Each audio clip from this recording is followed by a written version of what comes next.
supposed to be live. In a manner of speaking.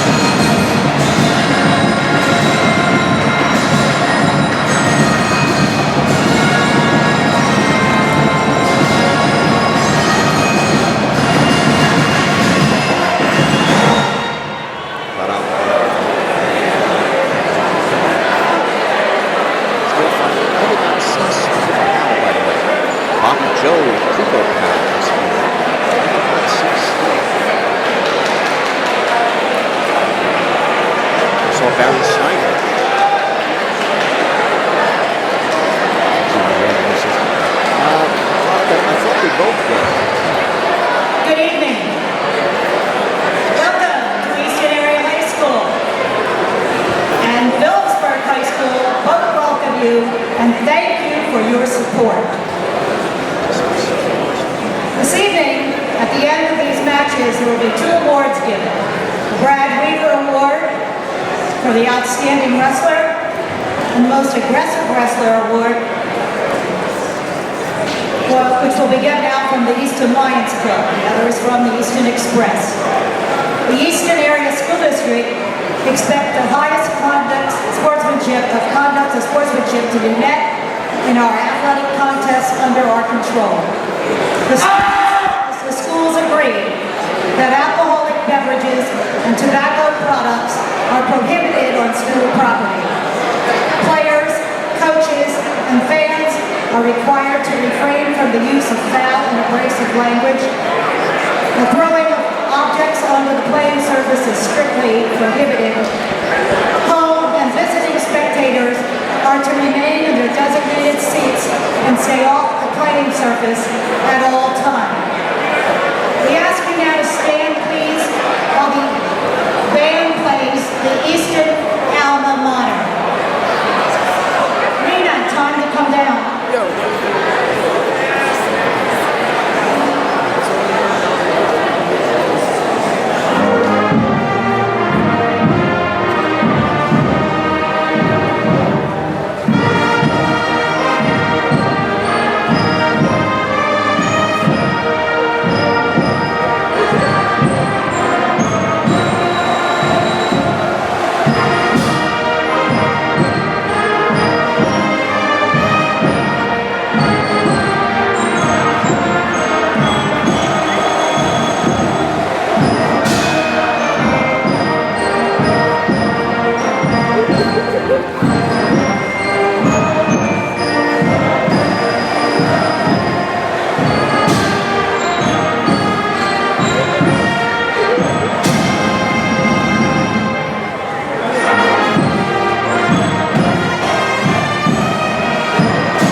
From Easton Area High School's 25th Street Gym in Palmer Township, Pennsylvania, Stateliner Sports Network proudly presents Phillipsburg High School Wrestling. Tonight, the Stateliners will visit their arch rival, the Red Rovers of Easton Area High School.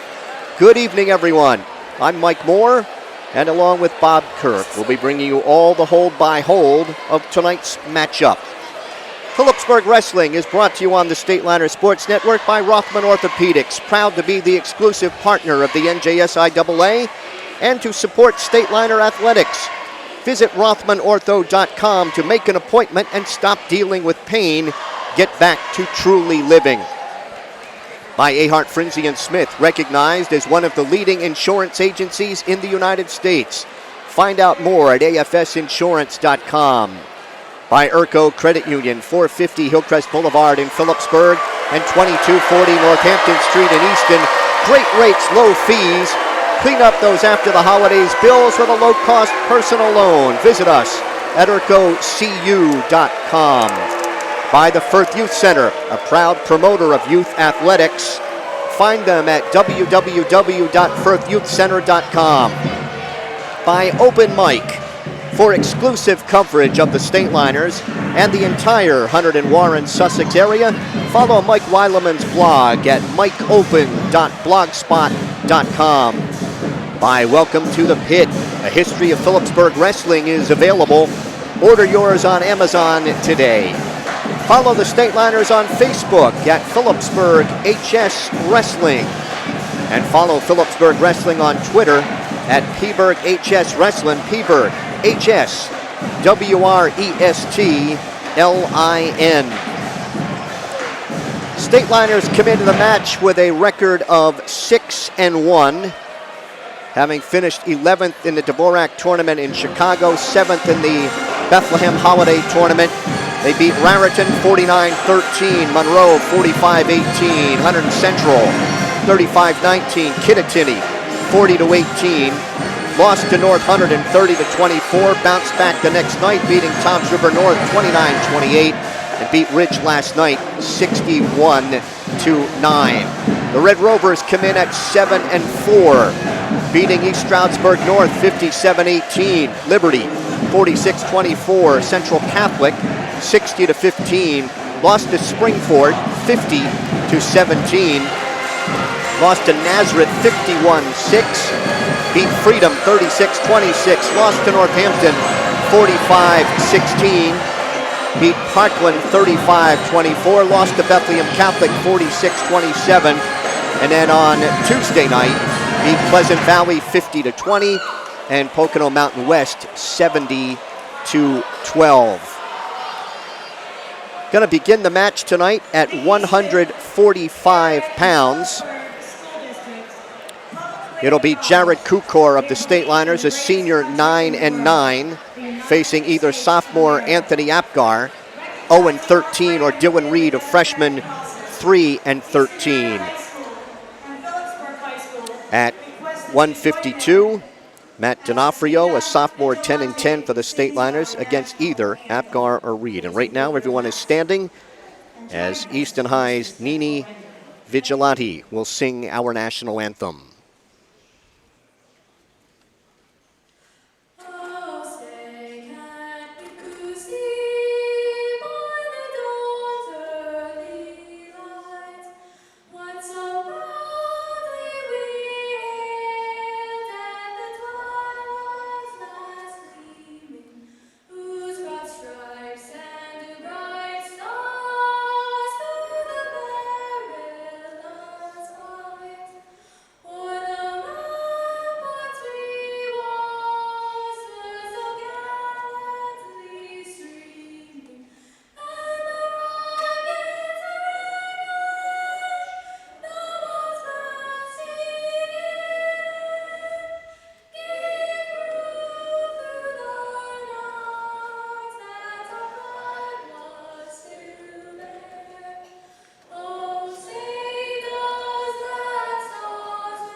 National anthem from the 25th Street Gym.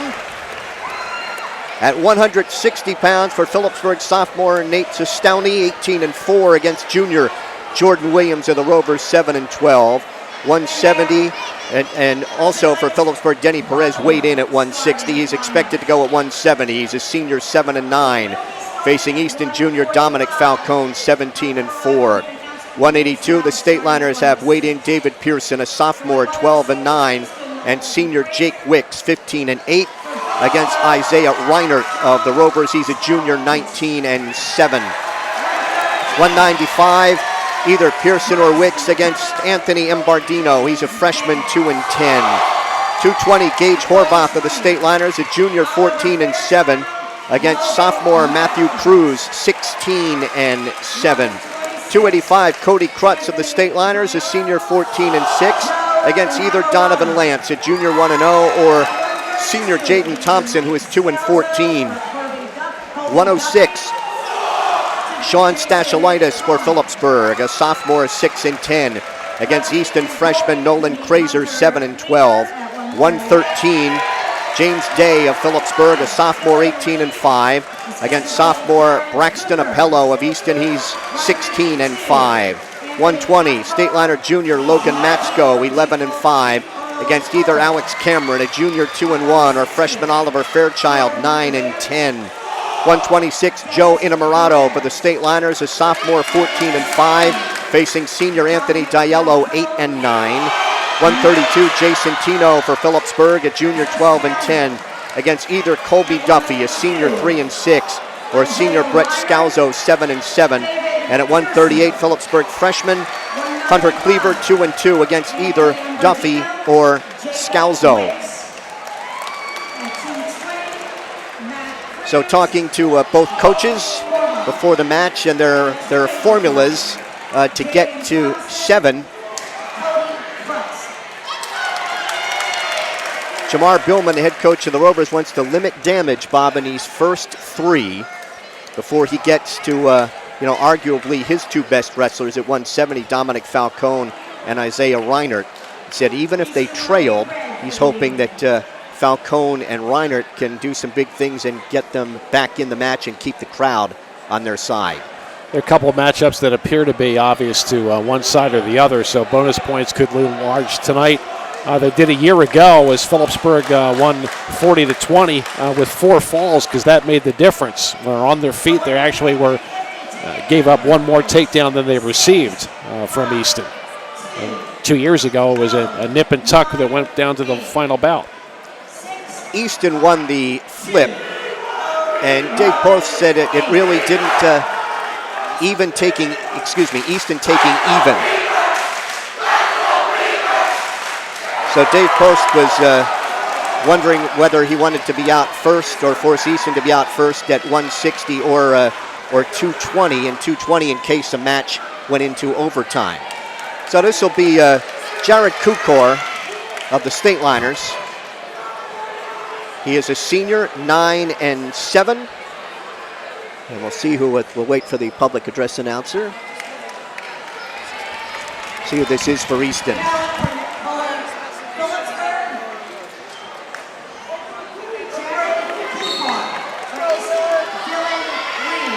This is Dylan Reed. He's a freshman, 3-13. Kukor snaps down, tries to spin around to Reed's right. Head in the side, still spinning. Reed, hand and a wrist, rolls through, trying to pick up Kukor. Kukor tries to crossface him, and Reed has a takedown and leads 2-0. Kukor stands. Reed looking for that standing hazard tilt, trying to pick up Kukor, and they're off back to the center. Reed weighed in at 145.5 to 147.5 for Kukor. Kukor will be underneath. See if Kukor hits that shoulder roll. Kukor stands, trying to pry those hands apart. Reed drops down to a leg. Reed trying to hook the left leg of Reed. Kukor trying to hook that and get a reversal, and he has it. So the bout is tied at 2. Dave Post shed the sport coat, I think, in the first 30 seconds tonight. Reed trying to stand. Kukor brings him back down, tries to step through. Flattens him out. Kukor trying to take the left wrist. Wants to bar that left arm. Kukor barring the arm. Reed reaching for a head. Kukor has Reed on his back. Mike Evans looking in. And a fall!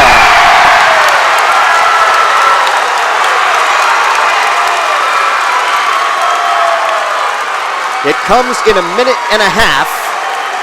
And Phillipsburg jumps on top of Easton 6-0. Reed reached back to try to keep Kukor off and left himself very open to that half Nelson, which Kukor hit and hit well. This will be Matt D'Onofrio at 152.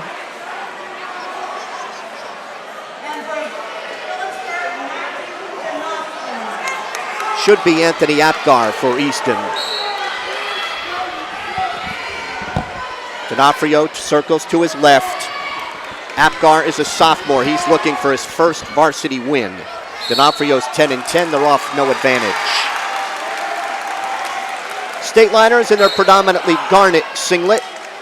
The Rovers predominantly black. Ankle pick by D'Onofrio. He's behind, picks up. Apgar takes him down, 2-0 D'Onofrio. Trying to work at hazard tilt. Off they go, across the way back to the center. 2-0 lead for D'Onofrio. We've wrestled 27 seconds. D'Onofrio's got a 7-pound advantage here. Apgar set. D'Onofrio right hand tight waist. Chops at that left elbow. Takes the left arm across the body, looking for a hazard tilt. Now he has a cross-face cradle. D'Onofrio has a cross-face cradle. Takes over Apgar. Mike Evans is looking in at that near shoulder. D'Onofrio has plenty of time, squeezing in the crossface.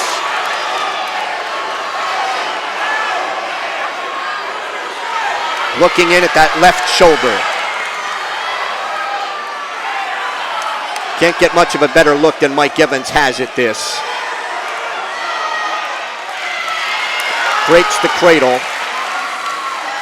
3 back points for D'Onofrio. And he leads 5-0. There's an escape for Apgar. 5-1. Apgar dives in right on the left leg of D'Onofrio. D'Onofrio locking through the crotch, and they're off just to our right. 29 seconds to go here in the first. Had the cradle hard there, but was really kind of too tight. Couldn't get enough distance to get the near shoulder down flat. D'Onofrio ties up. Apgar reaches for D'Onofrio's left leg, can't pull it in. D'Onofrio missed on an ankle pick on the right ankle. Final 15 here of the first. D'Onofrio got off balance. Spinning behind for a takedown is Apgar. And it's 5-3 in favor of D'Onofrio as the first period comes to an end.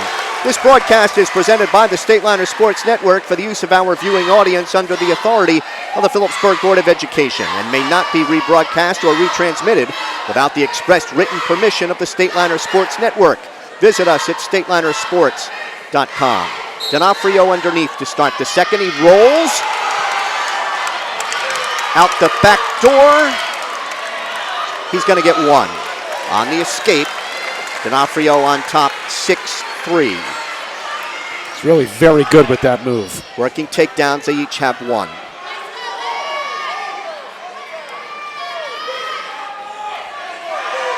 Apgar wanted a headlock. D'Onofrio on that ankle pick. He's got the right leg. Picks that leg up. Dives to a double and has the takedown. Right. Mike Evans shook his head. Mike Evans has waved off that takedown. And now they're off the mat. No advantage. Still 6-3 D'Onofrio.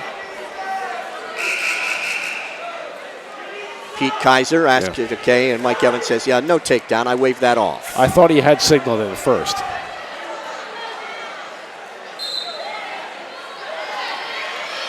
Circle to the left. D'Onofrio wanted a bear hug. He's got a takedown. D'Onofrio on top, 8-3. Riding out the left side. Jamar Billman, head coach of the Rovers, telling me beforehand that Easton needed one of these first two, 145 and 152. Phillipsburg getting a fall from Jared Kukor at 145.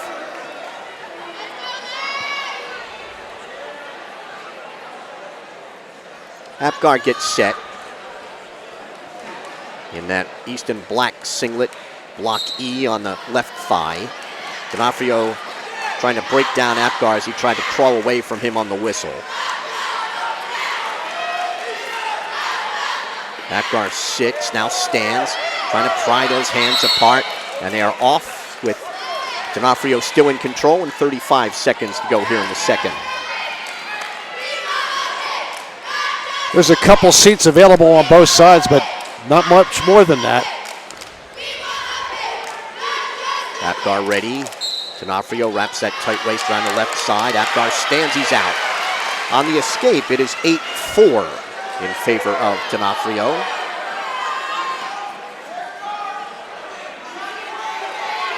Final 20 seconds as they backpedal towards the center here in the second.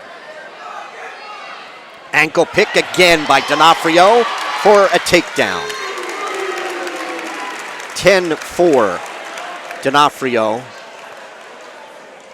keeping his weight high on the back of Apgar, and he will ride out the second. 10-4, D'Onofrio. Dave Post wanted both 45 and 52 in his formula to get to 7 wins. Jamar Billman thinks 31 points may be enough to win this tonight.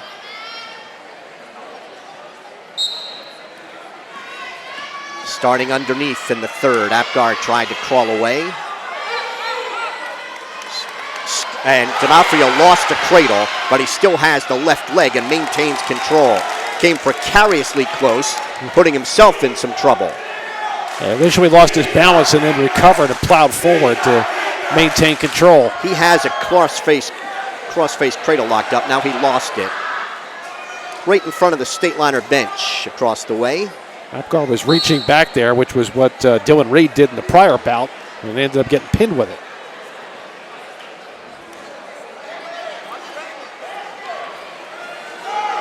D'Onofrio finishing 8th in the Hurricane tournament, 5th in the Hunter and Sussex Warren.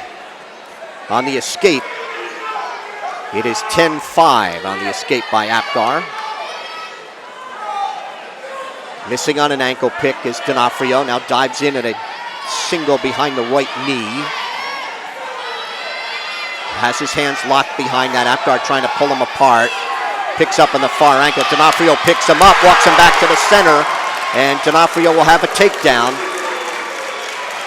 He leads at 12-5. He will cut him on the escape, 12-6, as he tries to build towards the major with 45 seconds to go in the bout.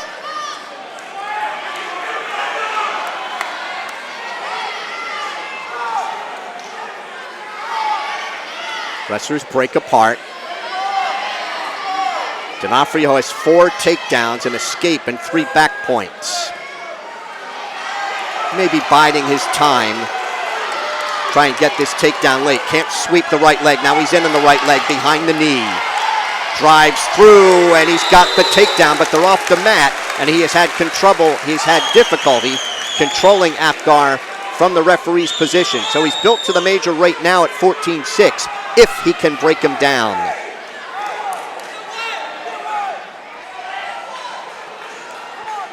No stalling warnings in this bout. D'Onofrio trying to pick up the left ankle. Apgar stands, tearing at those hands. Broken back down with 4 seconds to go. And D'Onofrio is going to get himself a major. 14-6, major decision at 152. We're through 2. It's Phillipsburg 10 and Easton nothing. This is Jordan Williams for Easton at 160. He is a junior, 7-12, and Nate Sestowney of Phillipsburg, a sophomore, 18-4. Sestowney pinned Williams in the Holiday Classic in 2 minutes, 13 seconds.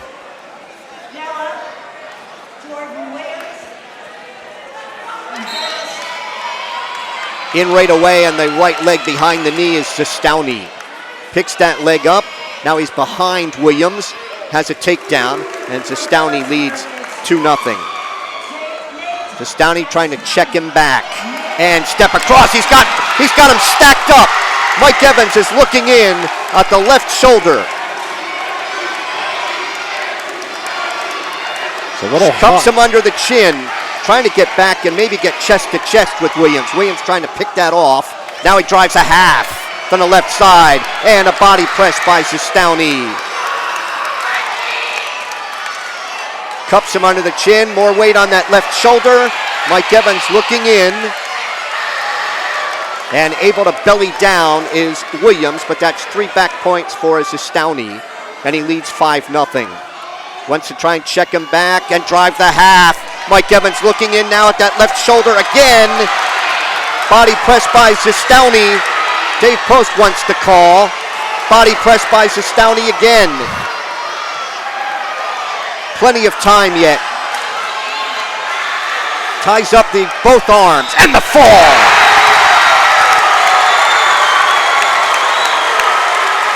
In 1:16 for Nate Sestowney. And we are through 3. It is Easton trailing Phillipsburg 16-0.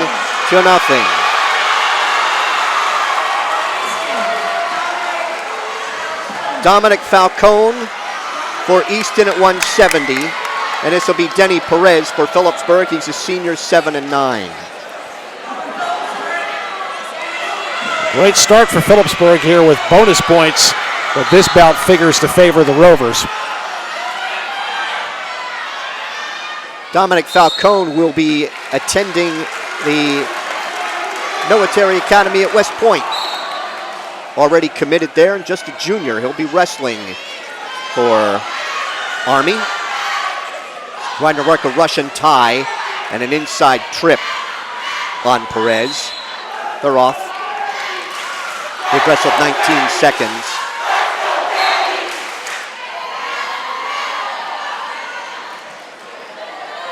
Perez with a brace on his right knee. Again, Falcone looks for that Russian tie.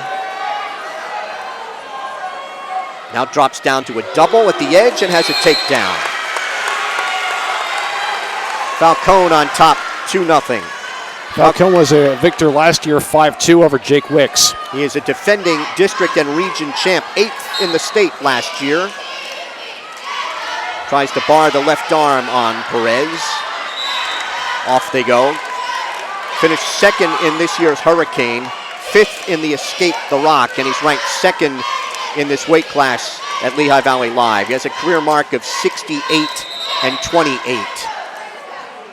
That's a caution on Falcone.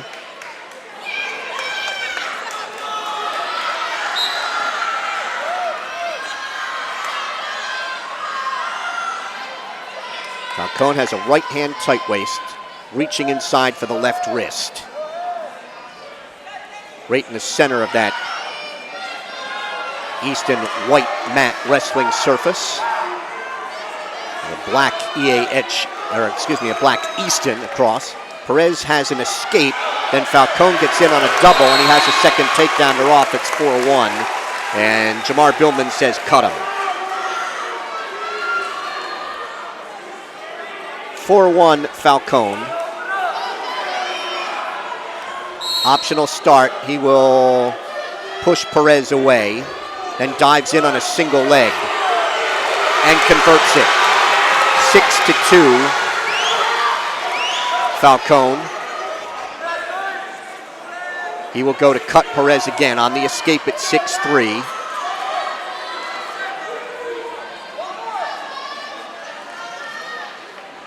Looking for a bear hug. Falcone also an excellent football player for the Rovers.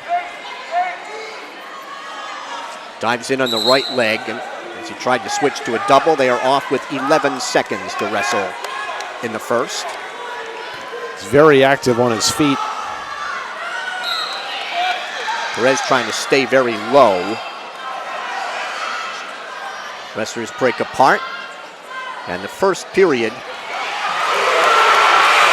Mike Evans signaling a takedown at the buzzer. So the first period ends 8-3 in favor of Dominic Falcone. It's his choice. He just briefly elevated Perez there with the waning seconds and drove through to the single. Falcone underneath to start the second. Easton leads this series that began in 1947-48, 64-18. Falcone sits out locked hands, going to be called on Perez. And that Mike Evans will blow the whistle and award the penalty point. So it is 9-3. Easton has won 17 of 22 and 26 of 30. Nice sit out, turn in by Falcone for a reversal. And he leads 11-3. Just much quicker there, Mike, than Perez on the first move, and he got good leverage. Trying to hazard tilt Perez to his left. Controlling that left wrist. And tilts him to his left. 1 count, 2. Mike Evans looking in, see if the hold is broken. The back points 2, make it 13-3 Falcone. Barring the left arm, takes the right wrist. Perez trying to look away, loses the bar. Perez tries to get to his knees. Falcone is going to cut him. And then get in to a double at the edge. Picks him up, steps through, and has a takedown. It is 15-4.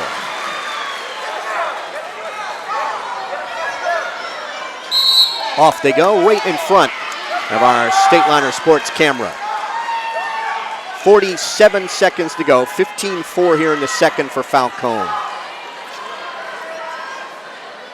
Phillipsburg's won 4 of the last 6 in the series, beginning in 2014 when they won 36-20. And then in 15-30-23, Easton came back with a 32-18 win in 2016. Phillipsburg won in 17, 40-27. Easton in 18, 28-26. It came down in the final bout. There's an escape for Perez. Front head and arm shrugged by Falcone for a takedown. The escape made it 15-5. The takedown 17-5 Falcone with 24 seconds to go in the second. Falcone looking over to Jamar Billman. He will ride.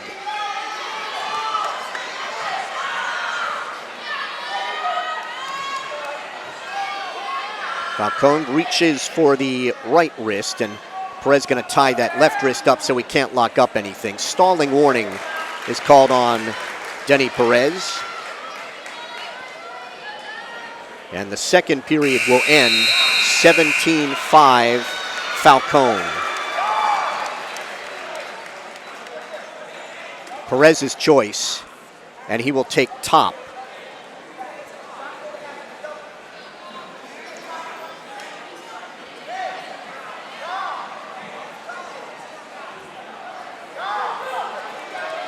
Now he will give up the escape.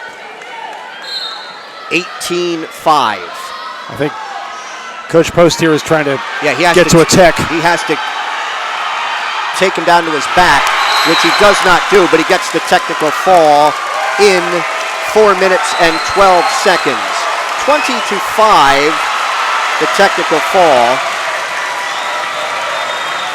And we are through 4. It's Phillipsburg 16 and Easton 5.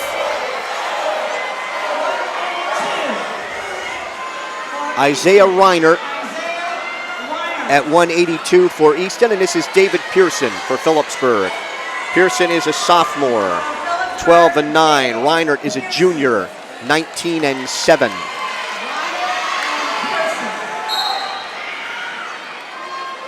So we've had 4 bouts, 2 falls and a major for Phillipsburg and a technical fall for Easton. A year ago, Reinert, a 15-0 tech fall of Pearson. Reinert is in on Pearson's right leg. Pearson draped over top.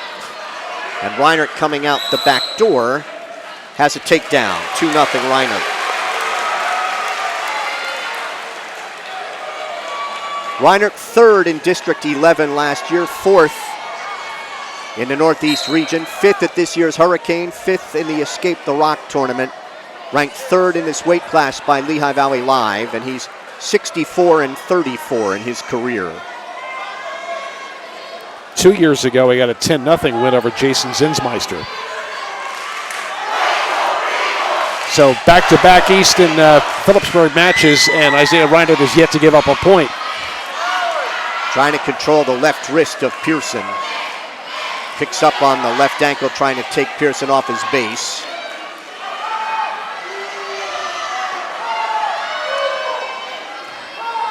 Wants to pick him up and split those legs. He is going to cut him.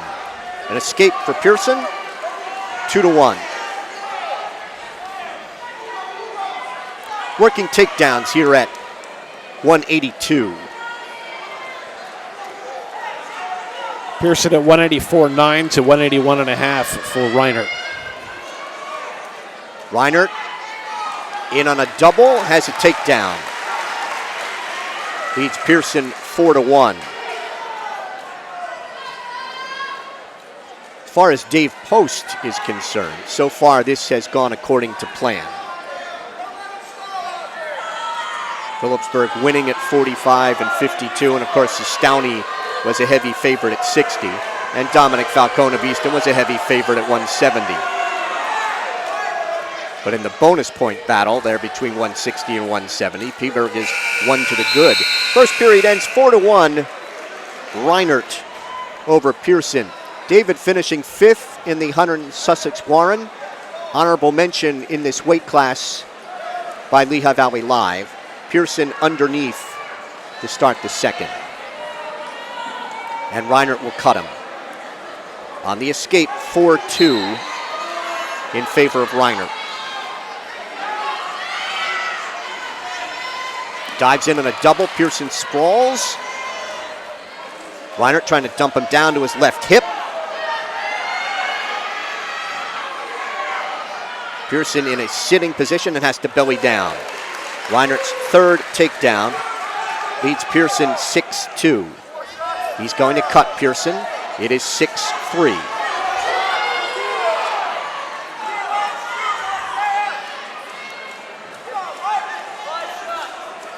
Pearson, I think, wants to tie up. Reinert wants to stay out of the tie. Reinert with half a shot. Pearson looking for a bear hug, maybe a lateral drop.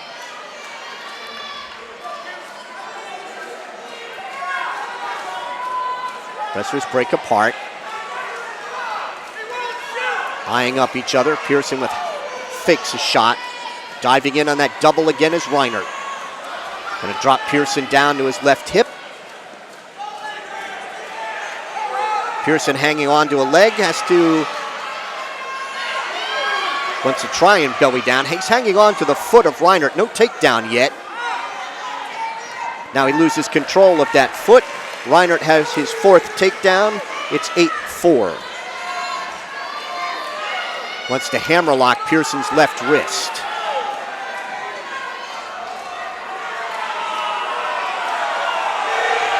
Easton fans want Pearson hit for stalling.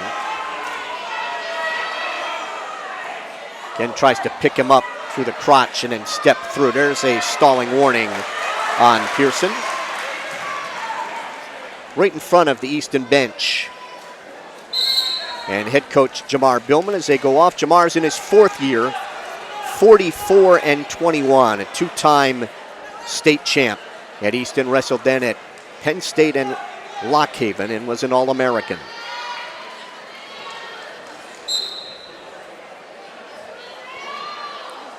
Pearson seemed a little winded there as they started the action. Second period ends with Reinert on top, 8-3. Reinert underneath in the third. Pearson tries to get that right leg in. Got up a little high. Reinert trying to shake Pearson off the top. And Pearson has to belly down on the reversal for Reinert. It is 10-3.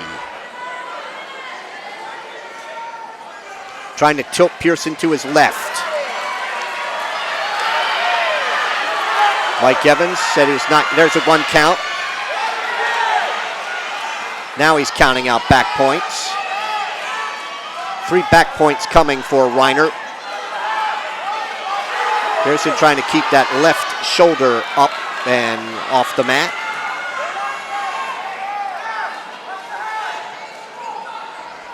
Reinert is going to roll him back to his stomach. The hold breaks, 3 back points, 13-3. Reinert trying to run a half Nelson from the right side, taking the left wrist.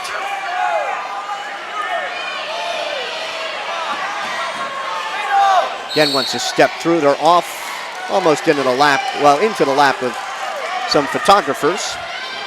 Jim Vaughn of Channel 69 there to our left.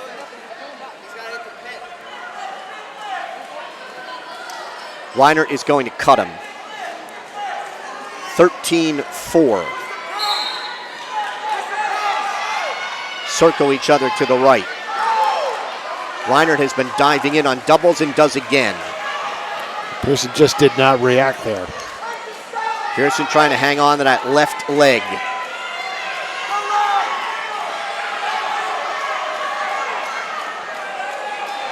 Trying to hip up and over Reinert. Still no takedown. Under 20 seconds to go. There's the takedown as they're off. It is 15-4. Reinert had to work longer for that one than all of his previous 4 takedowns. Finally managed to pop his head. Pearson did a better job of keeping his hips up. Left hand tight waist, flattens out Reinert. Stalling is called on Pearson. It is 16-4. And that'll be the final major decision for Isaiah Reinert of Easton. We are through 5. It is Phillipsburg 16 and Easton 9. So all bonus points thus far. A pair of falls for the Stateliners and a major decision. Easton with a tech fall and a major decision. Jake Wicks is out for Phillipsburg. Anthony Embardino for Easton, a freshman, 2-10. Jake Wicks is a senior, 15-8. So if Dave Post got this matchup, he definitely wants this one. Wicks is looking for a bear hug. Then reach for a double. Embardino is trying to set up a throw. Taps at the head of Wicks. Wicks in on the right leg. Picks that leg up. Gets the takedown. Wicks on top 2-0.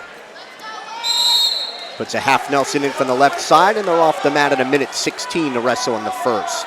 Wicks lost to Dom Falcone 5-2 a year ago. Embardino is set. Tries to sit, turn in. Wicks behind him will try to check him back, one of his favorite moves. Embardino stands, tears at those hands, and they're off back to the center at 1:09. Wicks is giving 6 pounds in this bout. Right hand tight waist, left elbow. Goes for the, wanted that check back again. Takes Embardino's left wrist. Now will try to check him back. Embardino gets back to his knees. Wicks underhooks the left shoulder.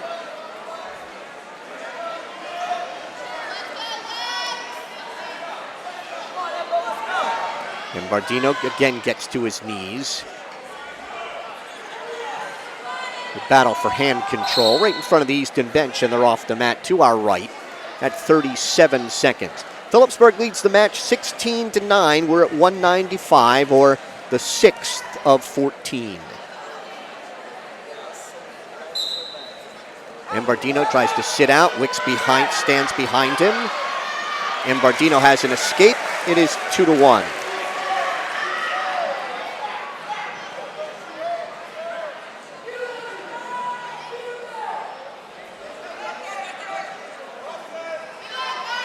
They tie up.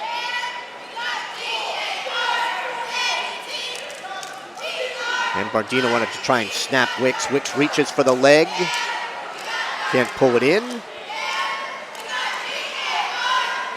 And we are through one. Jake Wicks of Phillipsburg leading Anthony Bardino of Easton 2-1. Bardino's choice. He'll take underneath to start the second. Mike Moore along with Bob Kerp and our crew, Jake Kosa, Dylan Renner here at. He checked him back. Wicks has him on his back, but Bardino's able to scramble off, but 2 back points for Wicks. And he leads 4-2. Just lost his grip there as he had him in a good position.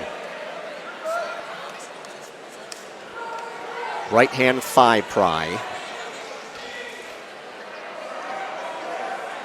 Try and break him down out the left side. Runs a half Nelson from the left side. Now underhooks that left shoulder. And Bardino gets off in front of the scorer's table to our right. Minute 24 to wrestle here in the second.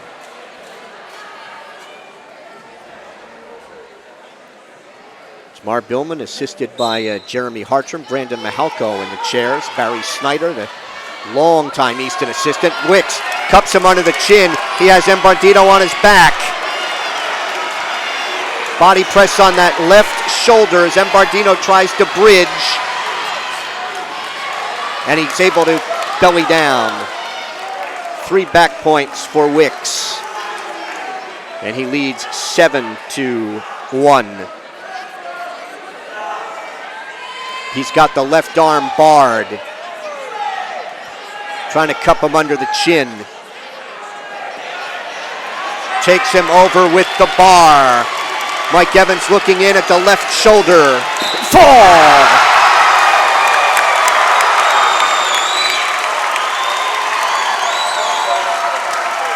In 3:20 for Jake Wicks of Phillipsburg. We are through 6. It's Phillipsburg 22 and Easton 9. Rovers have their third fall, Stateliners have their third fall from Dylan Reed, Nate Sestowney, and now Wicks. Matthew Cruz for Easton. Kukor with that fall over Dylan Reed. Did I say Reed? Correction on that. 2:20. Matt Cruz for Easton. He's a sophomore, 16-7. And Gage Horvath of Phillipsburg. He's a junior, 14-7. Cruz squeaked out a 2-1 tiebreaker 1 victory at the Holiday Classic this year.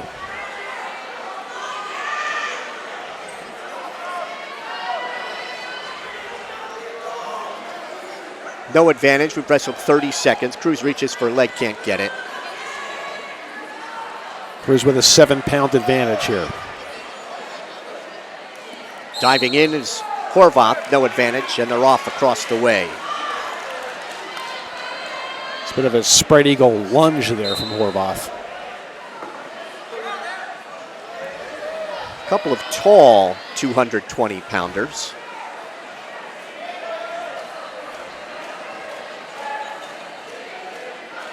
Horvath with a brace on his left knee. Wrestled 1 minute, no advantage. Horvath backpedals to the center with Cruz in pursuit. Cruz tried to snap down on the head of Horvath, and he's looking for a Russian tie.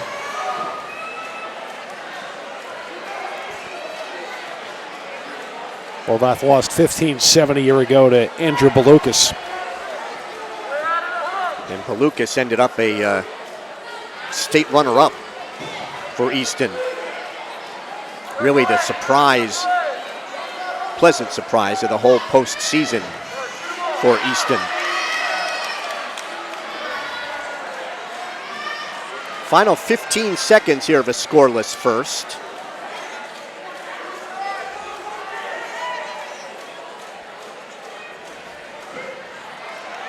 That is our first scoreless first period of the night. Gage Horvath of Phillipsburg, Matthew Cruz of Easton, and Horvath will go underneath to start the second. He's set. Cruz, right hand tight waist, left elbow. Chops at that left elbow. Trying to control the left wrist on Horvath. Keep his weight up high on his back.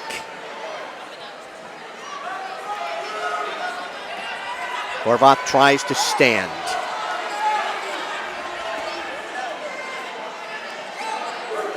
Cruz trying to control the hit. Now he picks up on the left leg. Horvath tries to dive away. Cruz maintains control.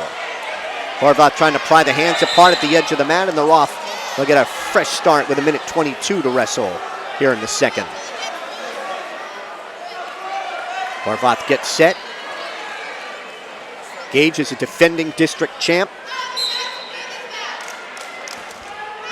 He rolls, trying to come out and face Cruz. Cruz looking for a cradle, and Horvath is out.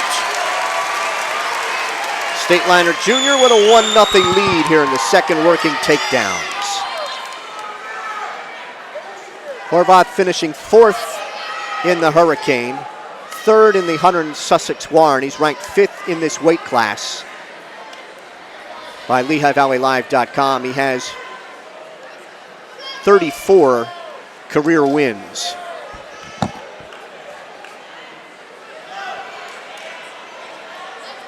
Cruz reaching for a leg, and they're off. No advantage. 41 seconds to go here in the second. Cruz finishing 5th last year in the district. He was a Hurricane runner-up. 8th in last weekend's Escape the Rock. And he's ranked 2nd in this weight class. He's trying to work a front head and arm. Horvath able to pop his head out of that. Horvath tries to underhook the right shoulder. Now he looks for a Russian tie.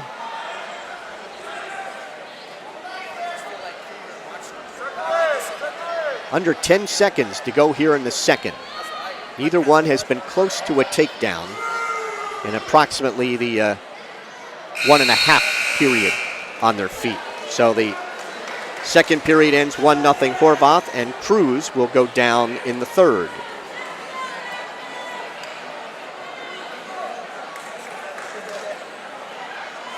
Cruz is ready. Horvath, left hand tight waist. Wants a left hand thigh pry. Cruz stands. Cruz is out in 6 seconds. And we are 1-1 in the third, working takedowns.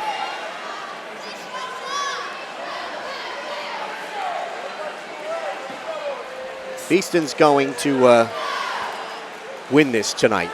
This is one I think they've got to have. They are not going to win many that Matthew Cruz does not win in.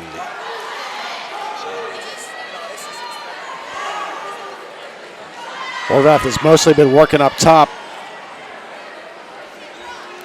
Cruz tried a couple leg moves here, but Horvath was a little late in defending one near the edge in the second period.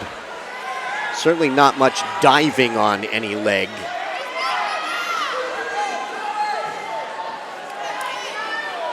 Near the edge, reaching for a leg is Cruz that he can't finish. Horvath wanted a front head and arm. He couldn't get that. Off they are with 51 seconds to go in regulation, 1-1. Circle each other to the left. They've both been fairly conservative here.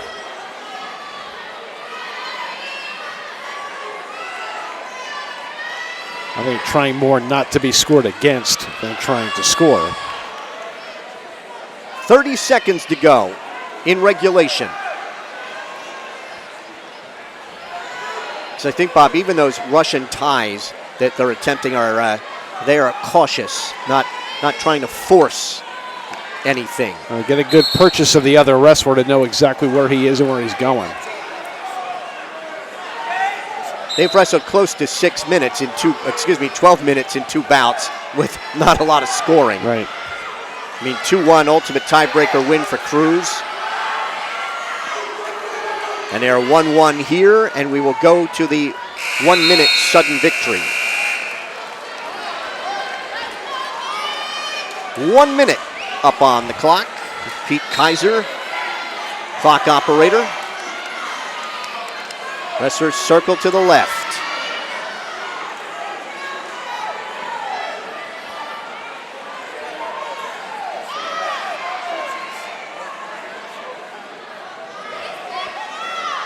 Cruz a couple times has managed to pull Gage Horvath's head down, get him a little off balance, but hasn't been able to do anything with it. Horvath wanted a leg at the edge, and they're off. There's no stalling warnings at all.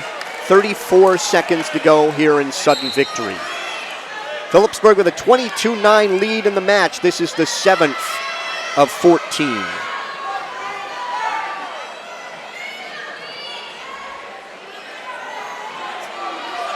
Again, they circle to the left. Gage Horvath is so strong that you don't really get him to back up unless he wants to back up.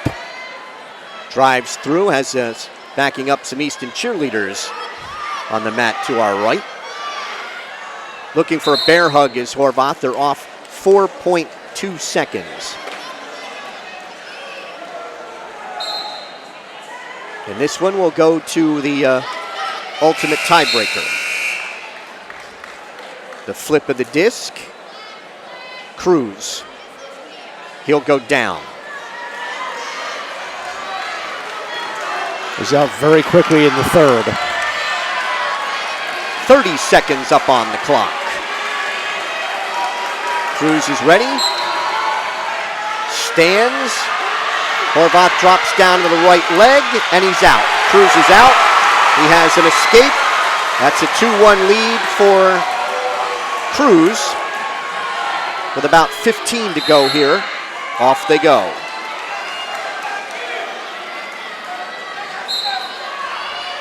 Horvath backing up a couple of steps. Wrestlers circle. And we go to the second tie break. This will be Horvath taking underneath. He has 30 seconds to get out. Horvath's ready. Cruz. Horvath tries to stand. Cruz drops down to his left leg. Picks that leg up. Horvath trying to hop away. Cruz covers him. Horvath stands at the edge. They're off 18 seconds to go. Horvath running back to the center. See if he tries to roll here on the second restart.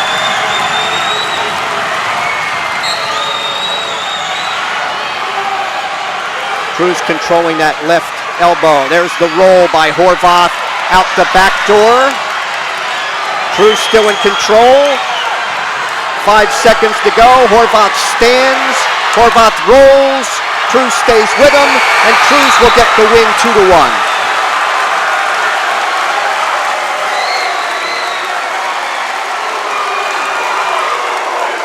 In the ultimate tiebreaker, we are through 7. It is Easton trailing Phillipsburg 22-12.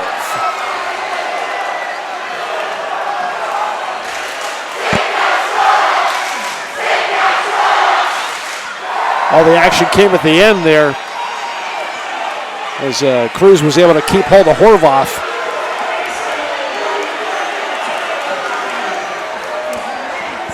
Donovan Lance for Easton. The junior is 1-0. Phillipsburg senior Cody Krutz, 14-6. Jamar Billman telling me that Lance is a scrapper. Well, he's got 43 pounds on Krutz. Been wrestling JVs most of the season, just wrestled against either Pleasant Valley or Pocono Mountain West on Tuesday night, his first varsity match. According to Jamar, he has wrestled for like 6 years, so not a novice.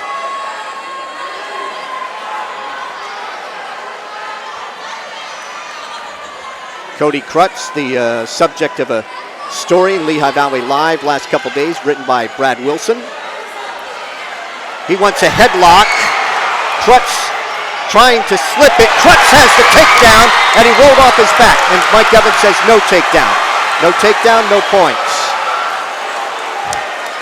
So Lance wanted a headlock, and Krutz slipped it, and for a moment had him on his back. I don't think Dave Post is happy with that no takedown call.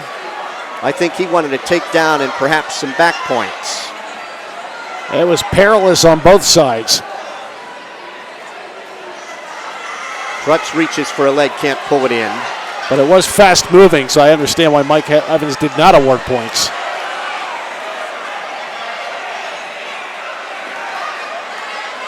Dave Post has been out of the chair. I think he's a little upset about the hands to the face on this one, too. Final 20 seconds here of the first.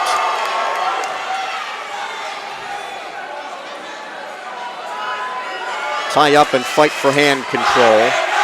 Krutz tried to shrug him on by.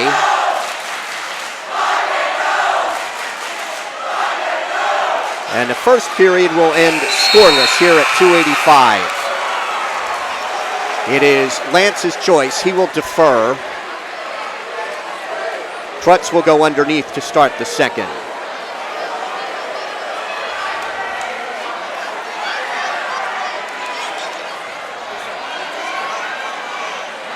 Krutz is ready. Now Lance, right hand tight waist. Krutz trying to stand. Lance keeping his weight up high. Across the chin. Krutz stands, looking for a bear hug. Krutz is out. He has the escape. Stateliner Senior up 1-0.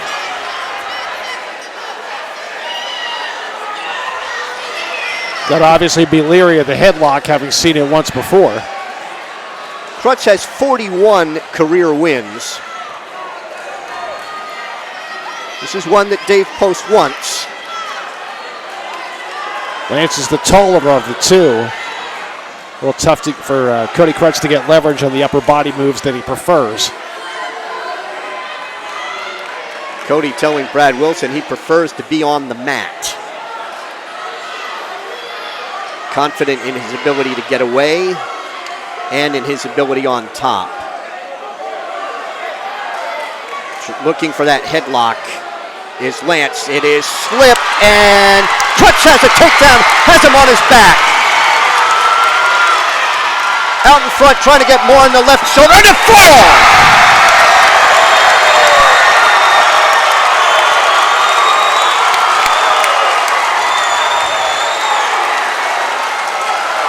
.332 for Cody Krutz. It is the Stateliners' fourth fall. We are through 8. It's Phillipsburg 28 and Easton 12. Headlock's a high-risk move, and it cost Lance there as Cody Krutz slipped free. And really, while he hit it enough to be able to get Krutz off balance, he really didn't have good control either time, which is why he couldn't keep him there. At 106, Sean Stachelitis for Phillipsburg. A sophomore, 6-10 against Nolan Kraser, a freshman, 7-12. Stachelitis in on the right leg. As Kraser, now he dumps Kraser down to his right hip. Trying to reach now for the left leg. Still no advantage. Stachelitis still reaching for that left leg. Stalemate's called by referee Mike Evans. Almost a 3-pound advantage here for Stateliner.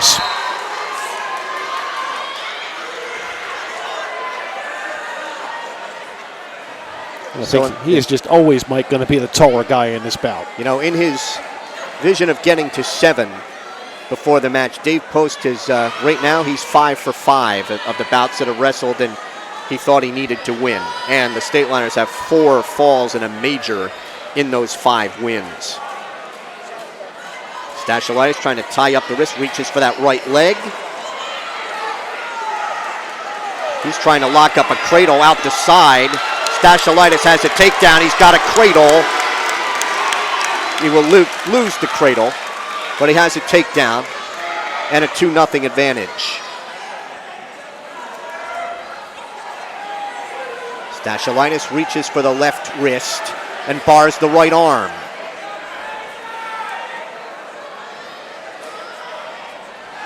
These wrestlers have both competed in the Bethlehem Holiday. Neither one placed, and they did not meet each other. Stateliner with under 20 seconds to go, trying to drive with that bar. Up on his toes to drive it.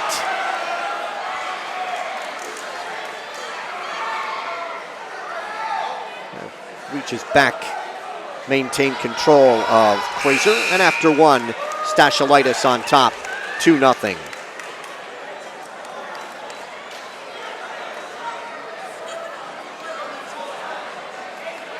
Stateliner defers. Krazer will take underneath to start the second.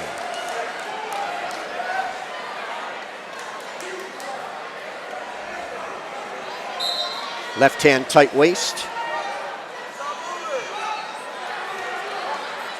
Stateliner takes the right wrist. Pulling that across the body.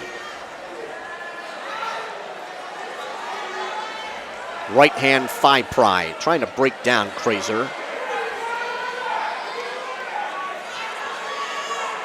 With the right arm barred and that left hand thigh pry. So far unable to turn Krazer. Trying to drive that bar now from the right side. And driving, trying to step across. Krazer fights that off. Mike Evans, something to say to both wrestlers. Keeps that bar, takes the left wrist.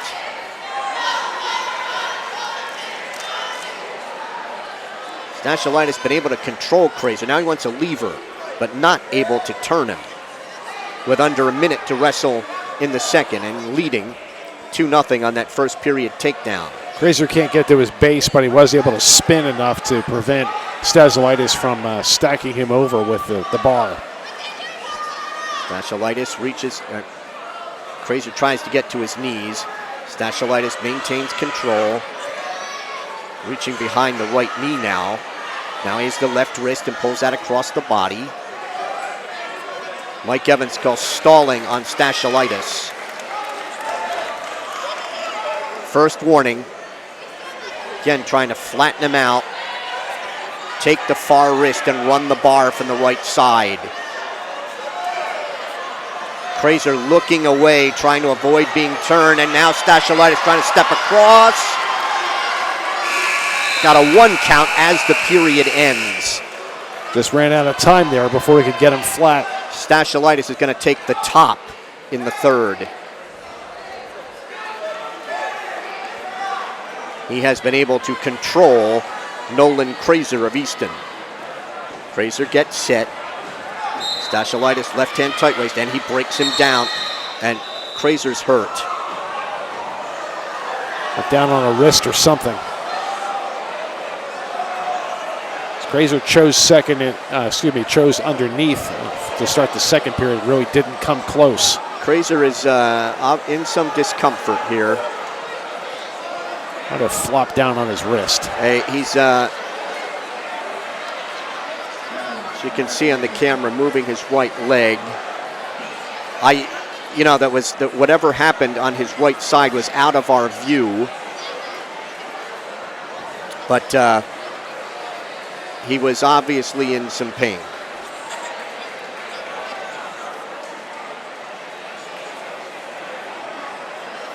training staff out to take a look at him. Easton coach Jamar Billman and assistant coach Jeremy Hartram out there on the mat. Stateliner coaches immediately called Sean Stachelitis over towards their bench, and he's standing at the edge of the mat. If you just joined us, Phillipsburg with a 28-12 lead. We began at 1:45. Jared Kukor of the Stateliners had a fall with a bar and a half Nelson in a minute and a half over Easton's Dylan Reed. Yeah, might be a elbow, or I have seen dislocated elbows a couple of times in matches. As a matter of fact, Scott Hovan, who is broadcasting tonight for Service Electric, his sophomore year at Allen at Districts, suffered a dislocated elbow in a bout that I was calling right in front of me. Scott Hovan ended up a two-time state champ as a junior and a senior at Allen, and later head coach at Parkland, and I think he wrestled at Pitt. So he recovered. To do quite well. 152, Matt D'Onofrio of Phillipsburg, a 14-6 major over Easton's Anthony Apgar.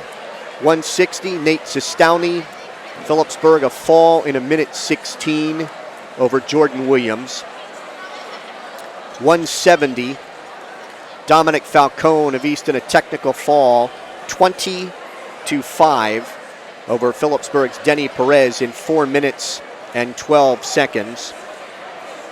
182, Isaiah Reinert of Easton, a 16-4 major decision over Phillipsburg's David Pearson.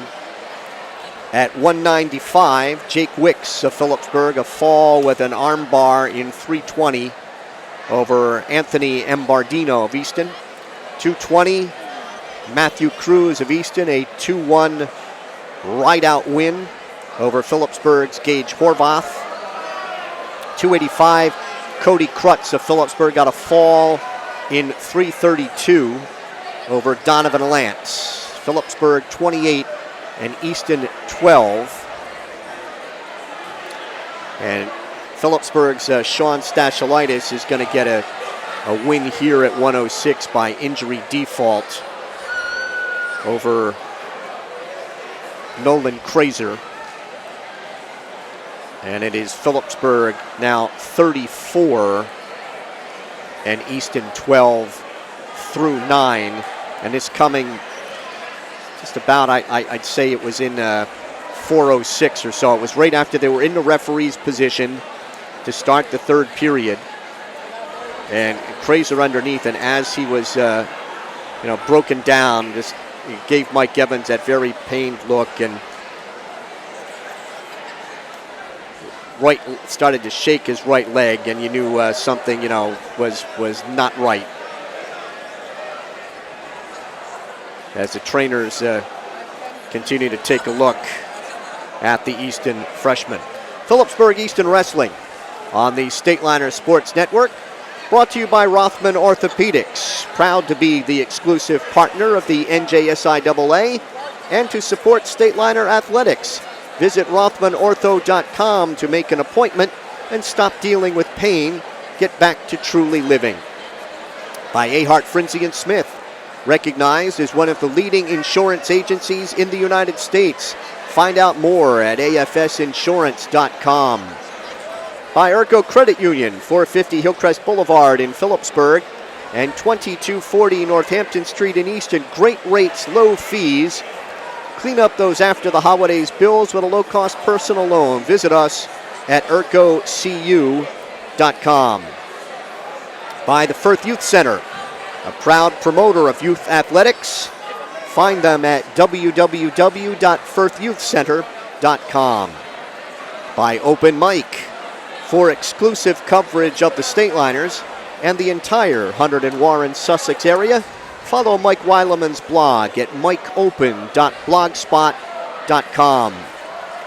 By Welcome to the Pit, a history of Phillipsburg wrestling is available. Order yours on Amazon today. Follow the Stateliners on Facebook at Phillipsburg HS Wrestling. And follow Phillipsburg Wrestling on Twitter at Pberg HS Wrestling. Pberg HS WRESTLIN. So the delay is because of an injury suffered to Easton 106-pounder freshman Nolan Kraser in his bout with Phillipsburg's Sean Stachelitis.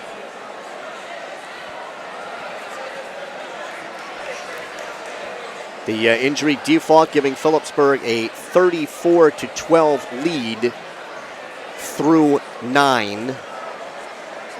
On their feet, Easton, Mike, has a 14-9 lead, largely on with the big takedowns in the 170-pound bout by Dominic Falone. He racked up 7, and then 5 at 182 by Isaiah Reinert. But, of course, Phillipsburg with the big advantage, having the 4 pins from Kukor, Zastowny, Krutz, and Wicks.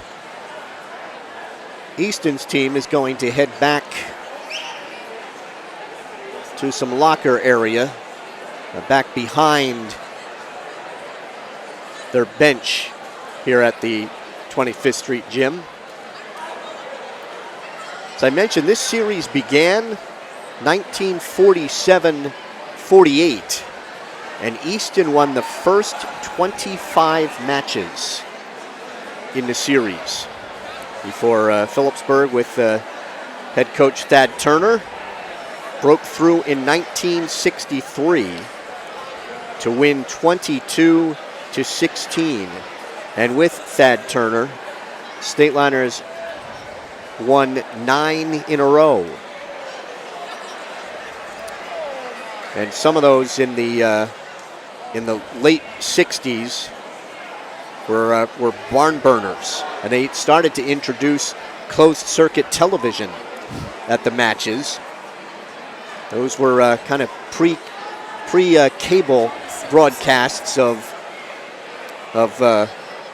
wrestling matches, and some of my predecessors at WEST Radio, actually, I think the Phillipsburg Easton match in 1967 might have 67 or 68 was the first wrestling match that they had broadcast, and places with Easton and Phillipsburg, would sell out regularly. They would have closed circuit television, and that was, really the start of a long period. The Suburban Rescue is here, and they're going to take over and get Nolan Kraser to a hospital.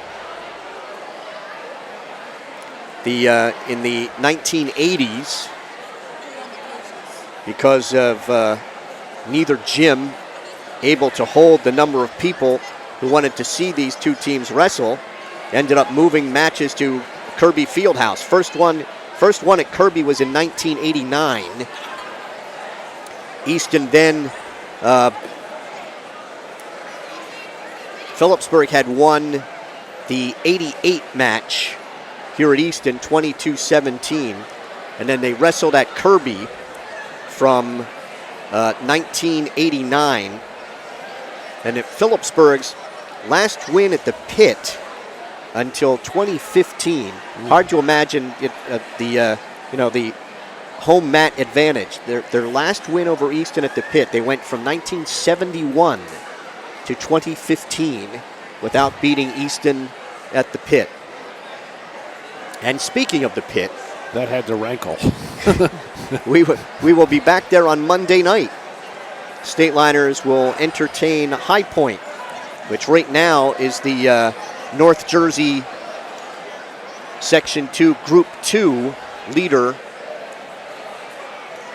in PowerPoints. In the PowerPoints that came out this week, Phillipsburg does lead North Hunterdon in that category, but North Hunterdon would most likely end up hosting the sectional final should it come to that against the Stateliners. North Hunterdon winning last week last Wednesday over Phillipsburg by the score of 30-24. And I know everyone looking forward to a possible rematch there. And as I mentioned, Phillipsburg has won 4 out of the last 6 after Stateliners broke through in 2014. And Easton had won from 1999 through 2013.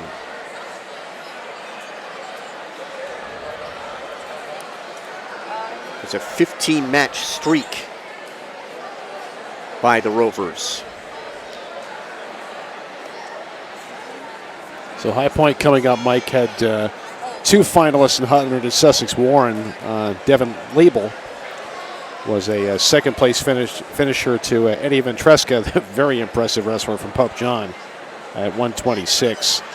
And then Billy Talmadge was a winner at 138 over Sparta's Garrett Stewart. That was 7-2.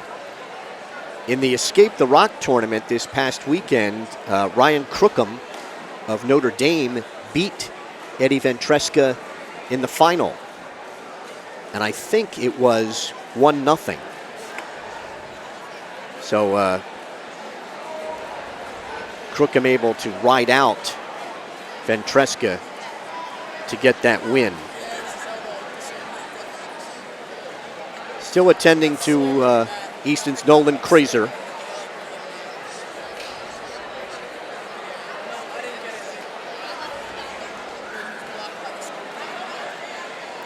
Kraser is a long-time Easton wrestling family. It's a Kraser on last year's team. Gavin, I think. Yes. Gavin Kraser.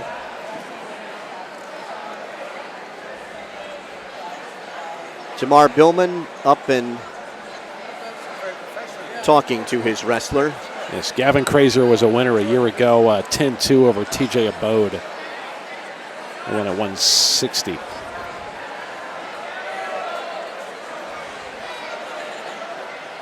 Again, if you're just joining us, Phillipsburg leads the match 34-12.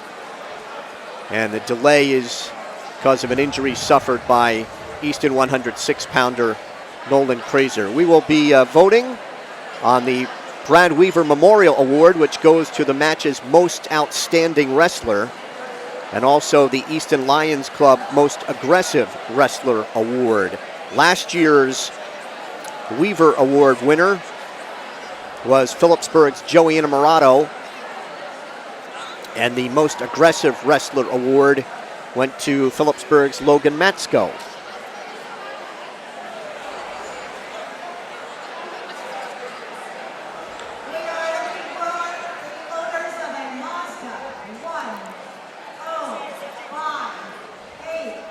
The list of wrestlers who have won the Weaver Award is loaded with outstanding talent.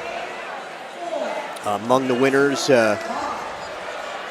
Brian Meyer, Phillipsburg, who finished second in the state as a senior and is now wrestling, now in the starting lineup at Lehigh, wrestling at 165 pounds. Evan Fidelibus of Easton, he's now wrestling at Ryder, I believe, or wrestled at Ryder. Mitch Minotti of Easton, state champion, and also wrestled at Lehigh and was a 2-time All-American, a 2-time semifinalist at Nationals. Jordan Oliver of Easton, the 2-time national champion, and now a member of USA Wrestling and could possibly earn his way onto the Olympic team. Jordan was a 3-time state champ and had an outstanding collegiate career at Oklahoma State, and now an assistant coach, and trying to make his way onto the Olympic team. Alex Crom of Easton, who wrestled at the University of Maryland. Gino Fortabono of Easton, a state champion. Matt Chisuli of Easton, multiple state champ. Brian Snyder of Easton, a state champ. And Brian, a two-time national runner-up at Nebraska, and now a coach at Nebraska. Jamar Billman was a two-time winner in 1995 and 1996. Tim Flynn of Phillipsburg went on to be the head coach at North Hunterdon, the winner in 1992. Dan Gaffredo of Easton in 1990 went on to wrestle at Duke. Moss Grays of Easton, 1988, and a state champion. Jack Thompson, the late Jack Thompson of Easton, won that 1987 match at the pit with a fall in the heavyweight match, crushing his uncle Rick Thompson's spirits that night. Tom Marchetti of Easton, who was a state runner-up.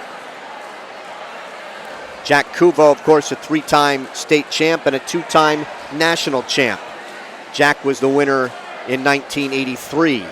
His brother John, who was a state champ in 1980, was the winner. Phillipsburg's Mike Barna, state champ for Phillipsburg, is the winner in 1984. Bobby Weaver, the Olympic champion, won it while wrestling for Easton in 1977. And the first two awards, going back, that's 1972-73, were won by Easton's Bob Wesley.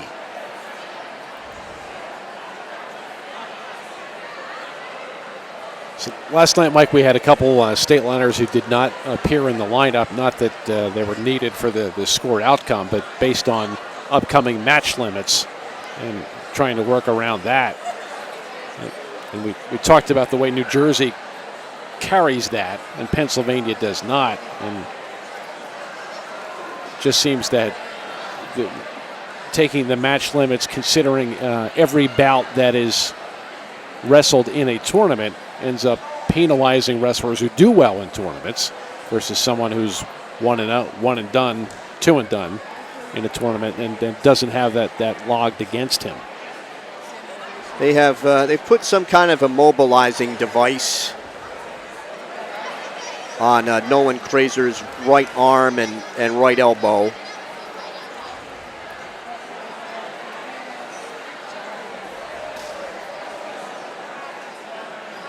And they are getting ready to put that young man on the stretcher and get him to a local hospital.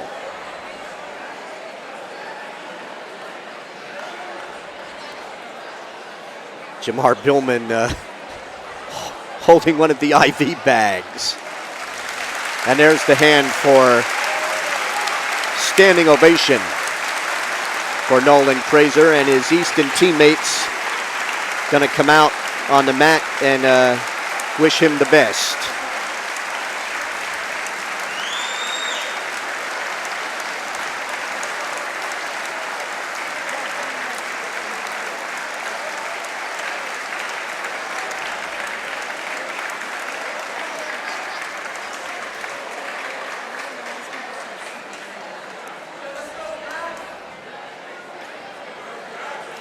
Nolan Krazer, just in his freshman season here for the Rovers, and came into the match tonight with 7 wins in his 19 varsity bouts, and he's now being wheeled out of the gym. Easton already missing one of their regular wrestlers tonight. Yeah, Kyron Bryson, who Jamar Billman told me had a MRI on his right knee today, and expecting to get the results of that MRI tomorrow. All right, we're going to go to 113. Stateliners in the match now lead 34-12. It'll be James Day for the Stateliners. He's a sophomore, 18-5. Braxton Appello, is a sophomore, 16-5 for the Rovers. These two met twice last year and met in the Hurricane Classic over Christmas, and they have had a bunch of tight bouts. Appello shoots in at the left leg. He's a state place winner a year ago for the Rovers. Appello finishing 7th. Tries to spin around on Day, and they're off the mat to our right. Mike Evans, again, the official. Sorry, Appello won 4-3 in the Holiday Classic, and then it was 6-0 Appello a year ago in this match. And Day has a little blood coming, I believe, the nose, and Phillipsburg trainer Dwayne Bryda.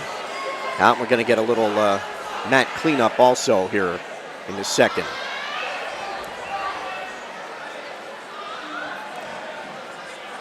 And Dave Post's telling Mike Evans, you can stop the blood clock. He's okay.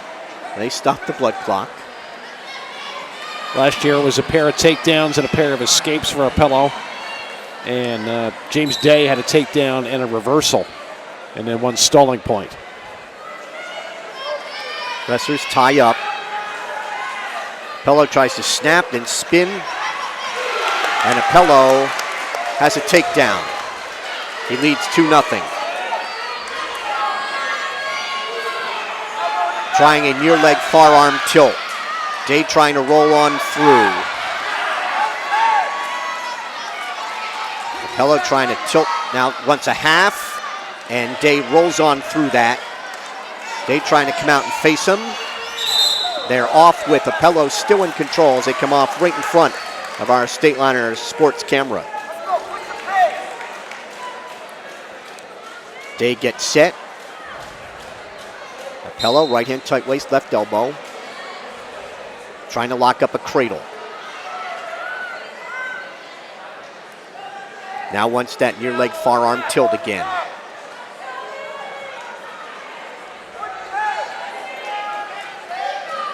Trying to turn Day to his right. Day trying to roll on through. Evans counts out a 2, 3. Got 2 back points coming and an escape.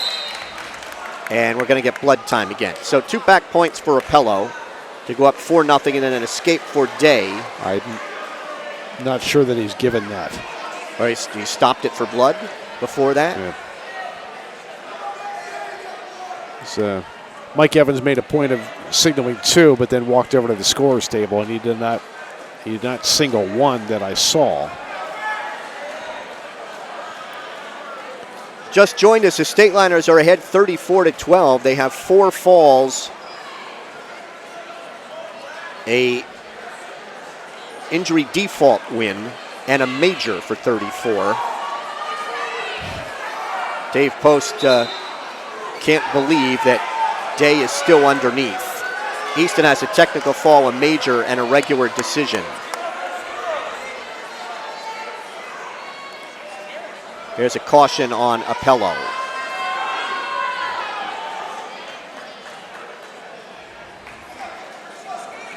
I think what Mike Evans was trying to signal is that he had stopped the action before there was the break.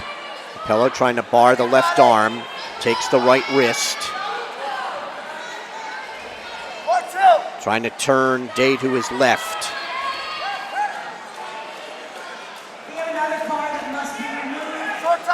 Of all the off the mat they go across the way, of all the matches we have seen so far this year, I think Appello in this first minute and a half, strongest 13-pounder I've seen. I mean, he's moving Day around that mat. And he seems to be asserting himself here. Wants a cradle. Day trying to pull him out in front. That looked dangerous there. He was reaching back. Appello will ride out the first period. The Easton sophomore is ahead 4-0.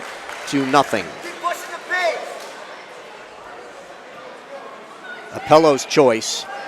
He's going to go underneath to start the second. Appello is a defending district and region champ.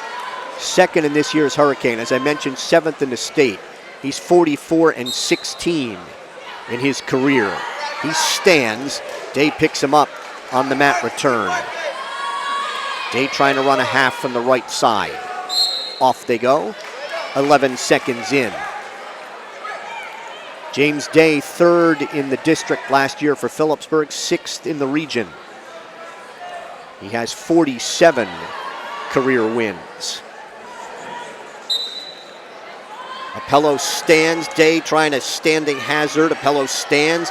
Day goes to the one-leg tackle, and they're off in front of Coach Dave Post across the way. Assisted by Scott Silvas, Brad Gensel, Brian Kopeski, John Horak. Again, some blood time for Phillipsburg's James Day.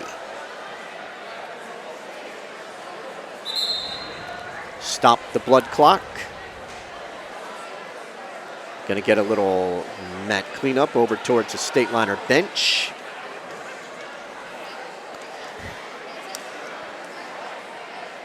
And Appello will get set. So we could see the spent plug from here. Yes. Appello's ready. Day, left hand tight waist. Appello stands, he's out. On the escape, Appello's out in front, 5-0 to work takedowns. Day tries to sweep the right leg. Front head and arm. Appello's behind Day, and Easton wanted Day hit for fleeing the mat, but they're off the mat, no advantage. Day lowered his level but didn't have much of a penetration step, and Appello was quickly behind him. Unfortunately for Day, it was out of bounds. Appello looks strong and he's very quick. Day tried to sweep the left leg, can't do it.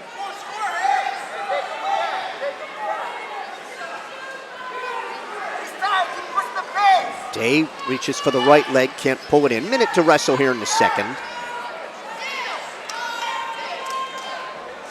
Appello tries to snap.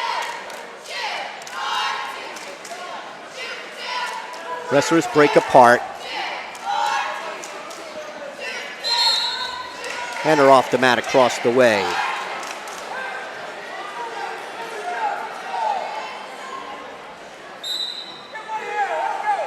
Circle each other. To the left.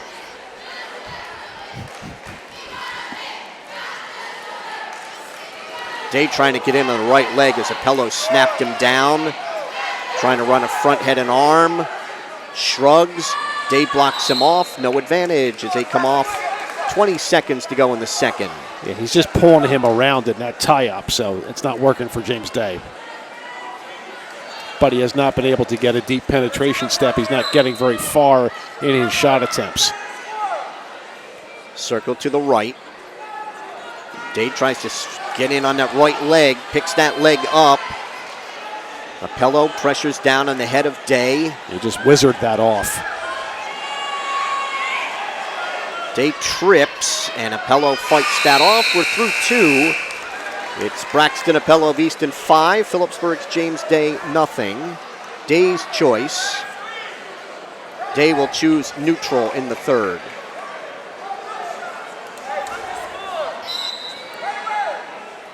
So Day had a leg there at the end of the second, but couldn't convert. He's got to get closer, take a big, quick step, and just keep coming, Cody Harrison style. Goes in on that right leg, can't get it. Appello throws him on by.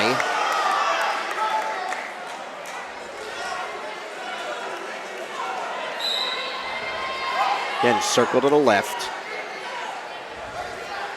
Day with a brace on the right knee.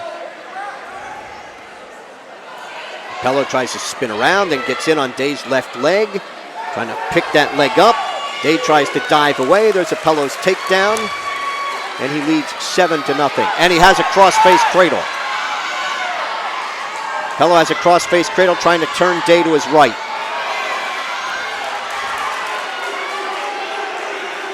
Mike Evans counts out back points. 3, 4, 5. Day's left shoulder is up.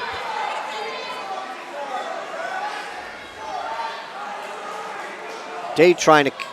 Appello hangs there. They each have control of a foot at the edge of the mat. They are off with Apello still in control and on top 10-0.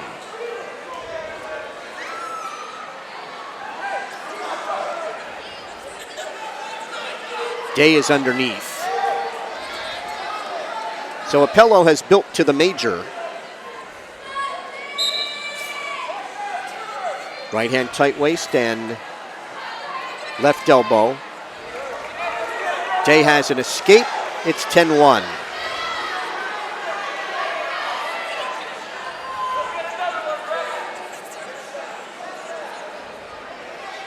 Day trying to get in on the right leg. Apello then tries to shrug him. Apello looking at a knee tap. Day has Apello's right leg. Apello stepping across, trying to lock up a cradle again behind the left knee of Day. Rolls. Trying to take Day towards his back. No control here. Stalemate's called at 11 seconds.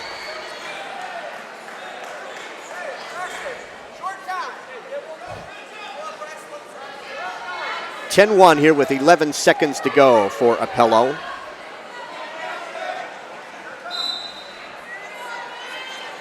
They're just going to eye each other up. Day trying to spin around. 10-1 major decision for Braxton Apello of Easton at 113. We're through 10. It's Phillipsburg 34 and Easton 16. Phillipsburg with 4 falls, a injury default and a major for 34. Easton has a technical fall, 2 majors, and a decision for 16. So he was out here for Easton at 120. It's going to be Logan Matsko for Phillipsburg. He's a junior, 11-5.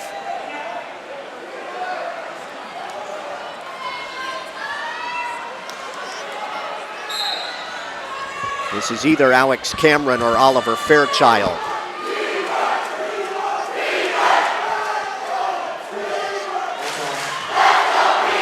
Matsko.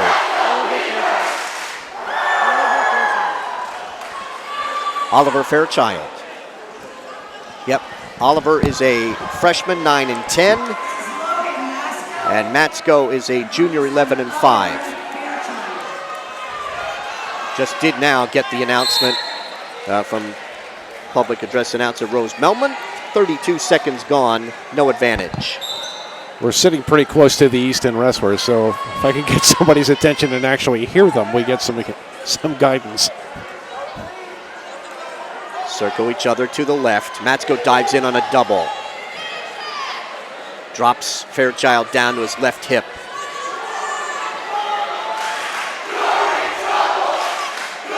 Still no advantage here. And it's stopped by Mike Evans for a illegal hold by Fairchild. And 1 point for Matsko.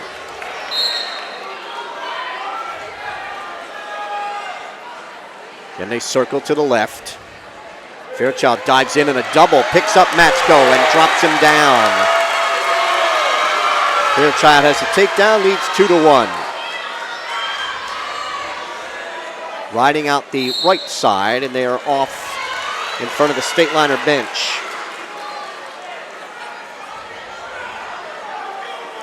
Matsko getting set.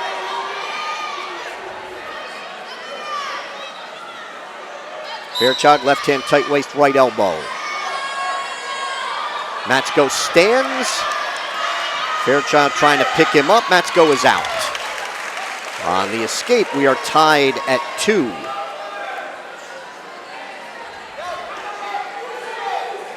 Matsko had been near a takedown. Fairchild converted his attempt. Matsko's in on the right leg, drops Fairchild down to his left hip. Mike Evans signaling no control. Fairchild is locked through the crotch. Matsko reaches back for the head. Cross faces Fairchild and no takedown. 2-2 after 1. Fairchild deferred. scoreboard has 3-2. It is 2-2. Mike Evans telling the two wrestlers, stay right where you are. And Kyle Purdy, Phillipsburg scorekeeper, getting everything straightened out there. It is 2-2. Matsko will go underneath to start the second. Logan is a defending district and regional champ. Fourth in the Hunter and Sussex Warren. Honorable mention in this weight class by Lehigh Valley Live. He has 61 career wins. He stands. Reaches back for a leg on Fairchild. He's trying to pick Fairchild up and dump him over top and come out the back door, and Matsko has a reversal. Matsko leads 4-2 in the second. Left hand tight waist.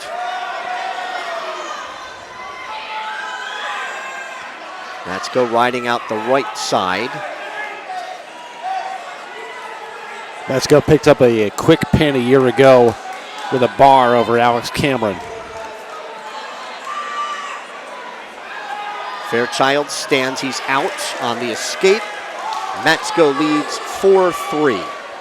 Matsko has a reversal, an escape, and a penalty point. Fairchild has a takedown and an escape.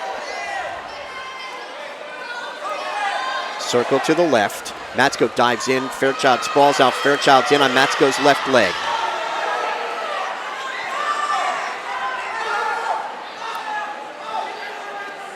Fairchild trying to come out and face Matsko, who had picked that leg up. Matsko picks up Fairchild's leg. Matsko lost that leg. Fairchild near a takedown. Still no advantage. Matsko switching to a double. Drops Fairchild to his left hip. Fairchild trying to get his hips up and take down Matsko. Mike Evans circles, indicates no takedown. Matsko still has a hand and a wrist behind, or a hand behind Fairchild's left thigh. Still no advantage. Matsko still trying to block him off. And the period ends. 4-3 Matsko after 2. Fairchild will go down in the third. These two have been very evenly matched here. Matsko, I would say, was the aggressor on his feet, but Fairchild with a very good counter. Matsko down at 120 for the first time last night. Left hand tight waist, chops at that right elbow. Tries to wrap a tight waist around Fairchild's right side. Fairchild stands, he's out. 4-4 in the third, working takedowns.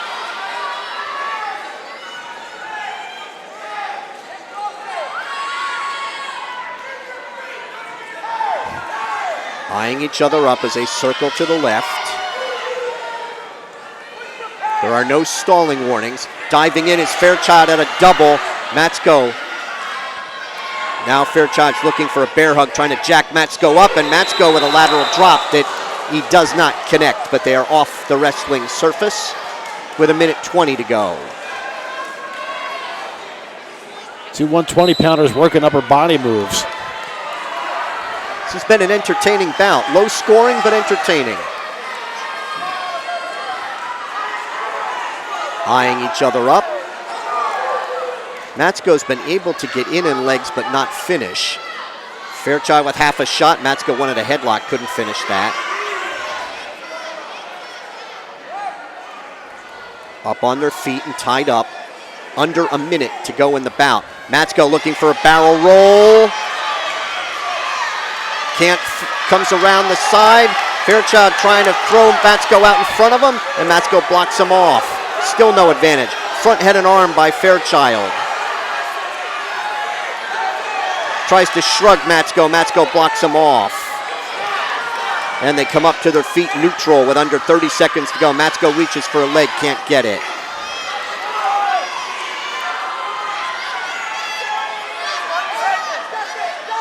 On the edge in front of the Easton bench as Matsko reaches for a leg, you can't get it. We've got 17 seconds to go. Stateliners with a 34-16 lead in the match. A Matsko win would put it away. As a circle. Dives in, Matsko on a leg, but almost got flattened out. Hand and a wrist behind Fairchild's right thigh. 4 seconds to go. Matsko trying to pick that up, and we will go overtime.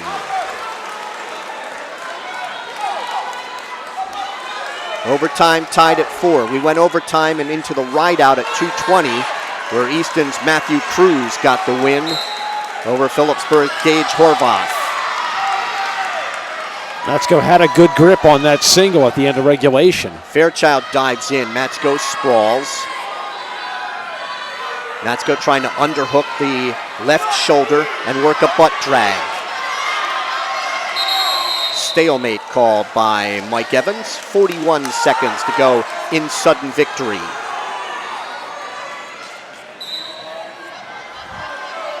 Circle each other to the left.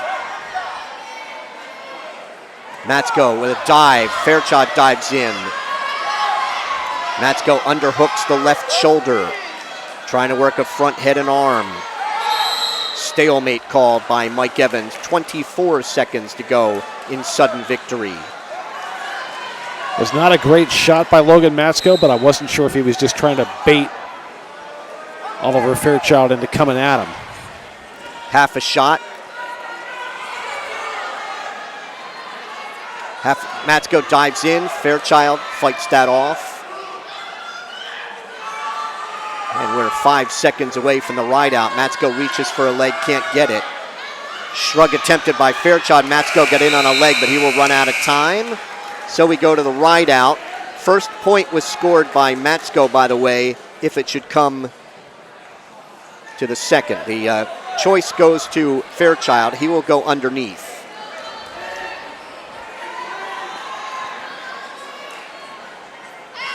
Fairchild getting set.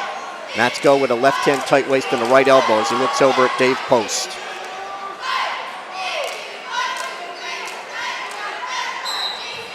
Matsko with a left-hand tight waist, reaches for the right elbow. Fairchild stands. Matsko. Fairchild trying to come out and face him. Matsko still has tried to trip. Matsko is still in control here. 10 seconds to go.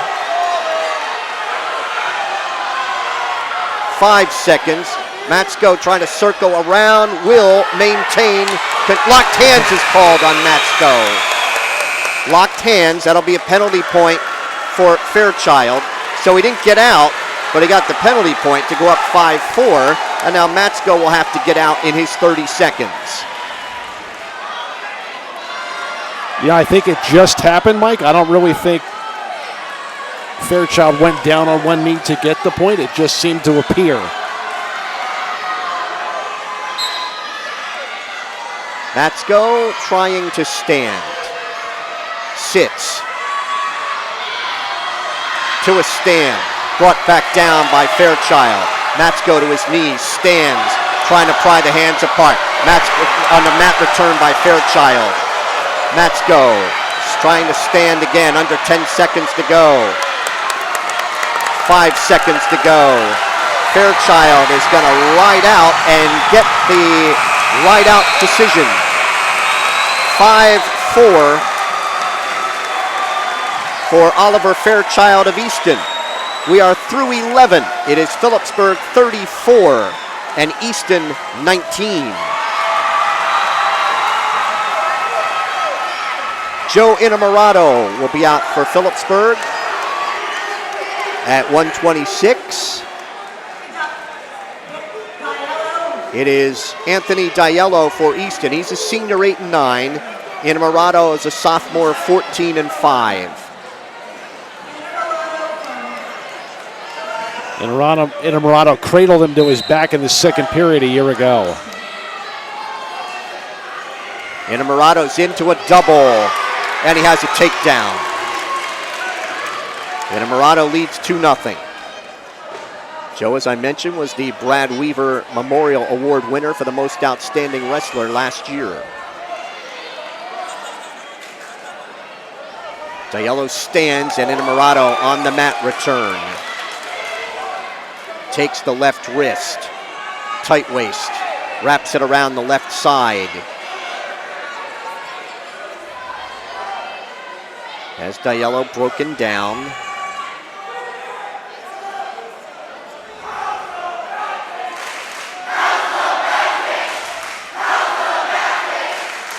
"50 seconds gone." Diallo reached back for the head of Inamorado, could not pull him out in front with it.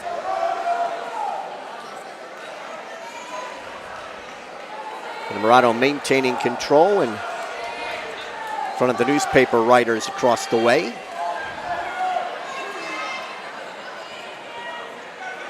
Got a quick first period takedown and has been able to ride but not turn Easton's Anthony Diallo. Stalling is called on Diallo. First warning.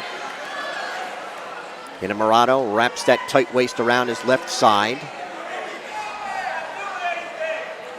30 seconds to go here in the first. Stalling is called on a point for Inamorado. It's 3-0 in the first. Controlling that left wrist. Pulled that across the body. 10 seconds to go in the first.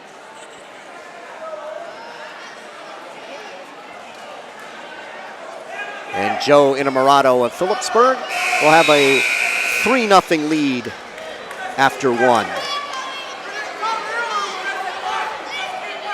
Inamorado's choice, he defers. Turns out it was Diallo's choice. He defers. And Inamorado will take underneath to start the second. That's what Joe wanted first, as he signaled over to Coach Post to go down. There's a caution on Diallo. Inamorado, a district champ a year ago, 5th in the region when he was 20-14. He's a Hunterdon and Sussex Warren runner-up, ranked 4th in his weight class by Lehigh Valley Live. He has an escape and now leads 4-0.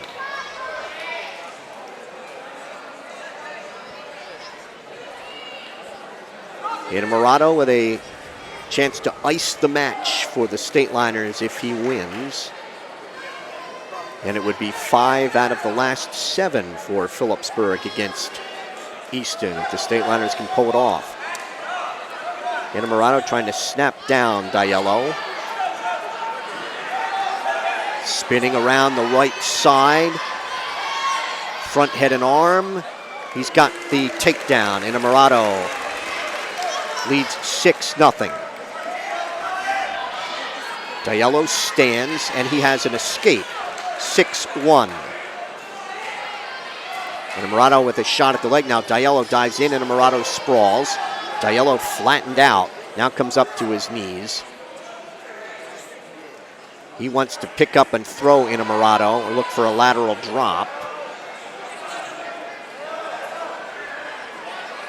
At the edge in front of the Easton cheerleaders, and off they go at 42 seconds.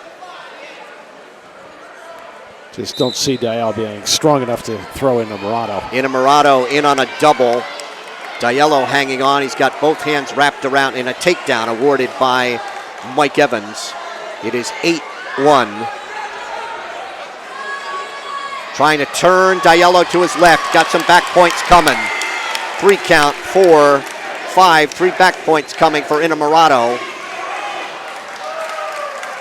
And Inamorado goes up 11-1. Final 10 seconds here of the second.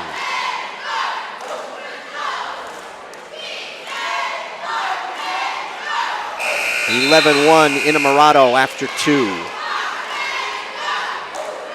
Diallo's choice. And he's going to take neutral.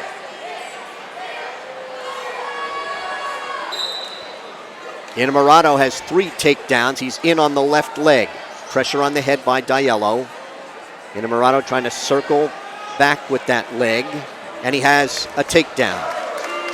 It is 13-1 Innamorato. Has Diallo flattened out. He's going to cut him. 13-2. Innamorato near another takedown. He has it. 15-2. He will cut him. 15-3. A takedown here. He has a takedown. It is 17-3. He will cut him. 17-4. Dives in on the leg. If he can finish this, he'll have the technical fall. Innamorato going to pick him up and try and take him off. Now it comes out the side door. Pops his head. There's the takedown and a technical fall at 19-4 in 5:02. We are through 12, and Phillipsburg has an insurmountable 39-19 lead.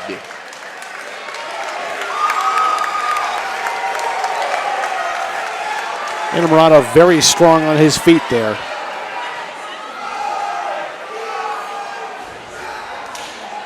Jason Tino will be out for Phillipsburg at 132. The junior is 12-10.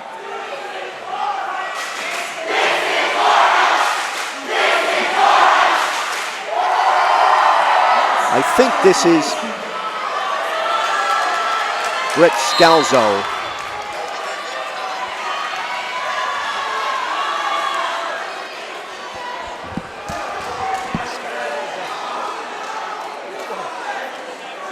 Duffy, yes. Oh, it's Duffy. This is Colby Duffy. The senior is 3-6. He has a takedown on Phillipsburg's Jason Tino.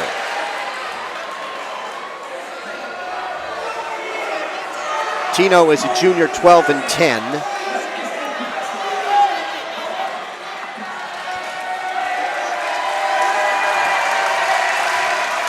There's an escape for Tino. 2-1. Tino has a 1 pound advantage.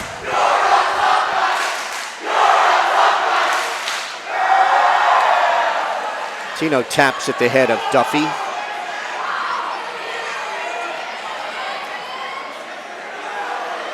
Colby has been a varsity wrestler for 4 seasons here at Easton. 15-16 as a freshman as he dives in on a double. Tino sprawls and Tino spins around behind for a takedown. Tino leads 3-2 and Duffy is injured, holding his left shoulder. Duffy was 15-16 as a freshman. Had 5 wins as a sophomore, 10 last year. 3 so far this season, 33 in his career.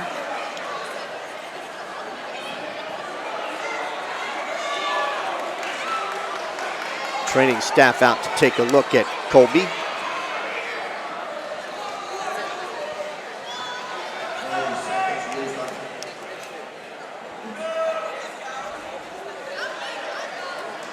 I think Colby's going to be ready to go. Stop the injury time. So Tino now with a 3-2 lead, and we have 41 seconds to go in the second. Duffy stands. Tino picks up on the right leg. Duffy trying to sit and turn in. Tino maintaining control, and they're off to our left. 28 seconds.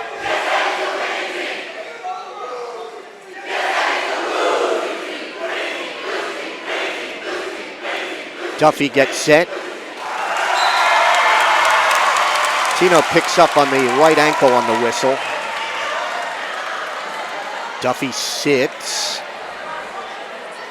Tino now breaks him down, and Duffy hurt his shoulder again, I think. And he'll be attended to by the trainer again. It was his right shoulder the first time.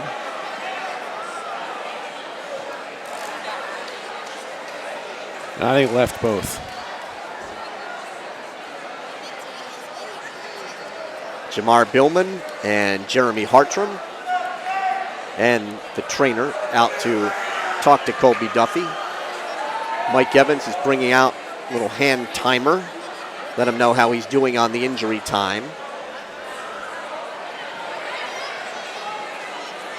And they will stop it as he flexes that left shoulder.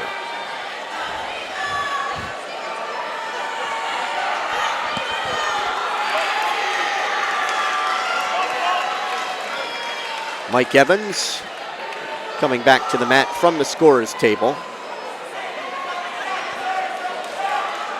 Wrestlers were both ready there, looking for, like, where's the ref? We'd like to go. This is Tino's choice after the second injury time.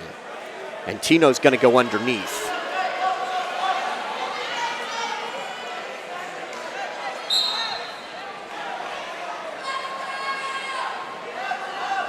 Tino stands. Duffy looks to cradle him. Tino stands. He got out with 4 seconds to go. So that will give him a 4-2 advantage after one period. Tino's choice, and he'll go underneath again.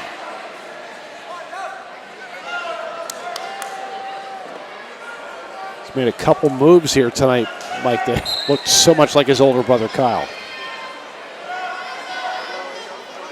Duffy reaches for a cross-face cradle, and Tino coming out the side door has Duffy's right leg, trying to reach for the left, picks up that right leg, and he has a reversal. Tino on top 6-2. Duffy sits. Tino right hand 5-pry. Duffy stands. Tino drops down to the right leg, goes to a double, and off they go in front of Stateliner head coach Dave Post. Dave 153-24 in his 10th year as a Stateliners head coach. He is now 5-5 against Easton. Tino tried to tilt Duffy. It's Duffy in a roll, and Duffy trying to reverse. Tino has a hand and a wrist behind Duffy's right knee. Duffy's locked through the crotch, hand and a wrist.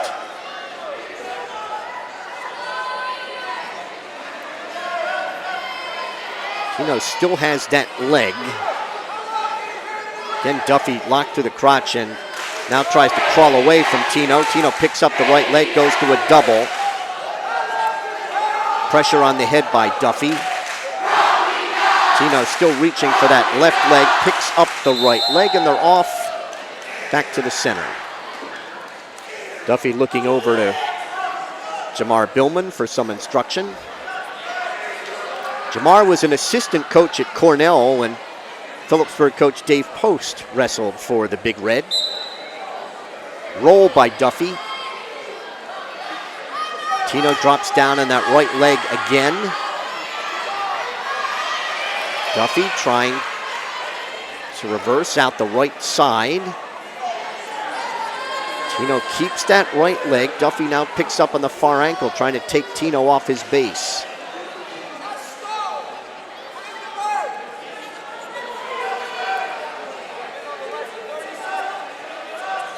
Surprised Tino not like hit for stalling on top here in this. He spent a lot of time on one leg, yes, from a riding position. After 2, Tino leads 6-2. Duffy's choice, he'll choose neutral in the third. He got the first period takedown, but then Jason Tino got one as well. Stateliners back in action on Saturday night against Southern. 6:50 will be our broadcast time on the Stateliner Sports Network. Tino's in on the right leg.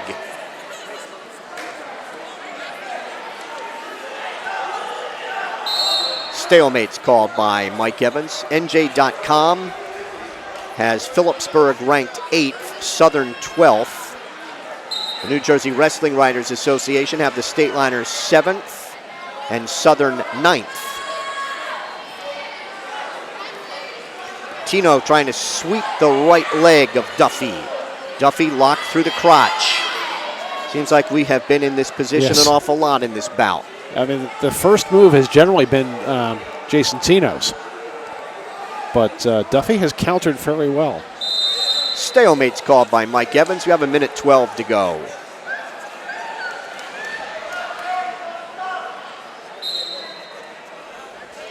Circle each other to the left.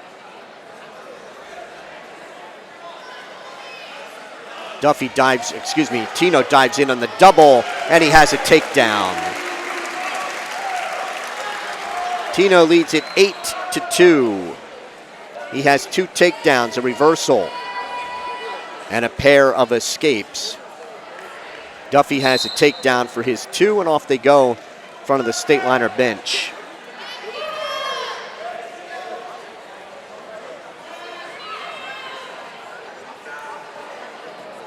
Have to vote for the Brad Weaver Most Outstanding Wrestler Award. Tino keeps that right leg.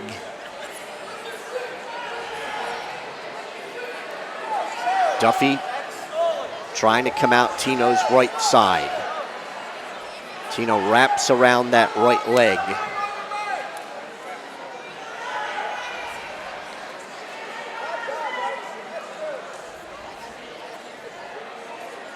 Duffy trying to step across. Stalemate's called. We have 9 seconds to go.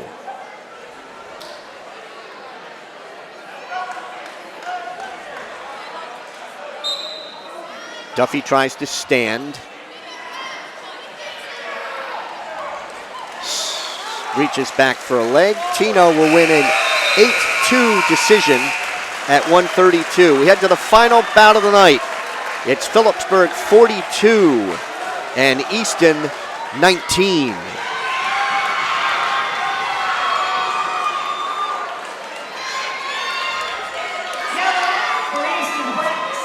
Brett Scalzo at 138 for the Rovers. He's a senior, 7-7.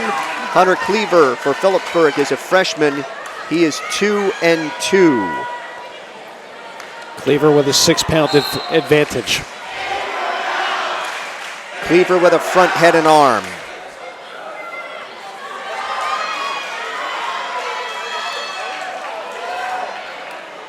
Trying to snap down Scalzo. Scalzo comes out of that scramble with a takedown. He leads Cleaver 2-0.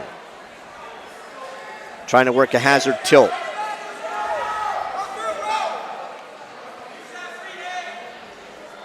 Cleaver trying to stand, and Scalzo wants to tilt Cleaver to his left with that hazard.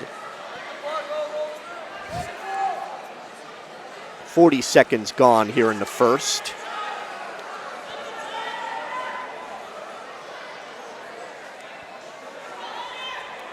There's the hazard tilt. 1 count, 2, 3. Mike Evans says you're off as Cleaver came near a reversal, and Dave Post doesn't like that call either, or lack of call. So it's 4-0. Yeah, I don't understand how he gets the 2 back points off the edge, but he doesn't get the reversal back on the mat.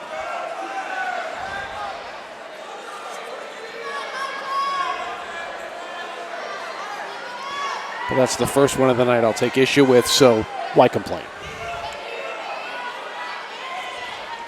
I believe the 42 points scored by Phillipsburg is a high in this series, as Scalzo tries to underhook the right shoulder. Under 30 seconds to go here in the first, with Scalzo on top 4-0. Stateliners scored 40 last year, 40-22, scored 40 in 2017 when they won 40-27, but the 42 is their high. Cleaver stands, and Scalzo will hang on and lead 4-0 after 1. Scalzo's choice. He will go underneath to start the second.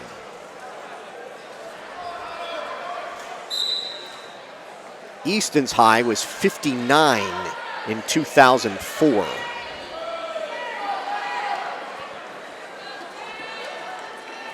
That had to be a rough night. And Peebrick scored 5.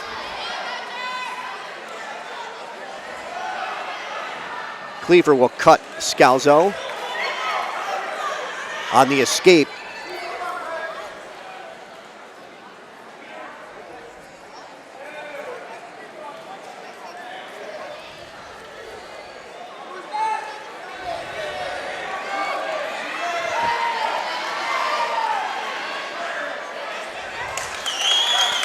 there's a takedown for Cleaver.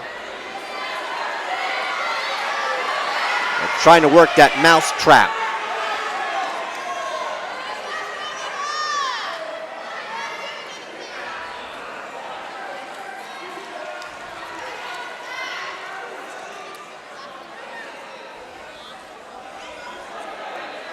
Still trying to work the mouse trap. Now gives up on that.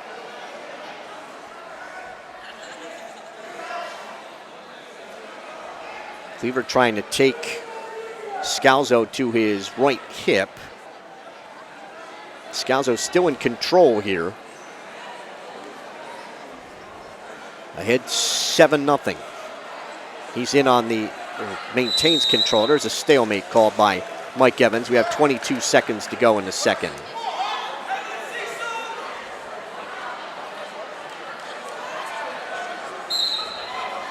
Scalzo has 2 takedowns, a couple of back points and an escape for 7. Cleaver tries to stand. There's a stalling call on Scalzo on top. First warning.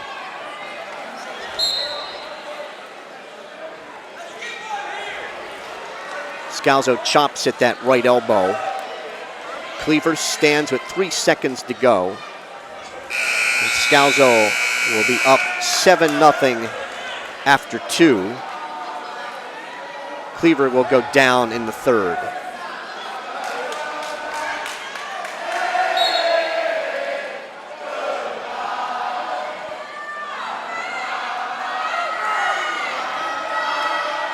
Cleaver trying to stand. Scalzo left-hand 5-pry.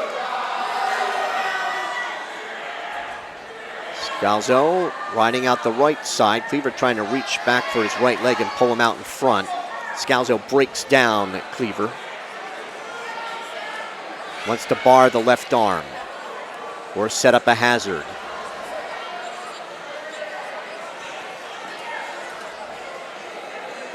Picks up on the right ankle to flatten out Cleaver. 1:20 to go in this one. Cleaver's been reaching back. I mean, trying to get a reversal, not an escape.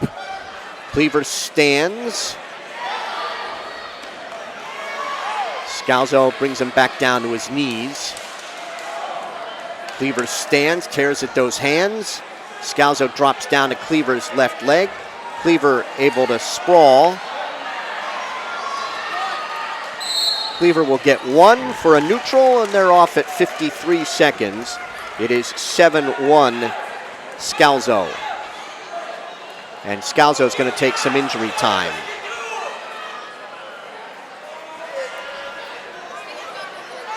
Trainer coming out to take a look at Easton's Brett Scalzo. Haven't yet put the escape up on the board.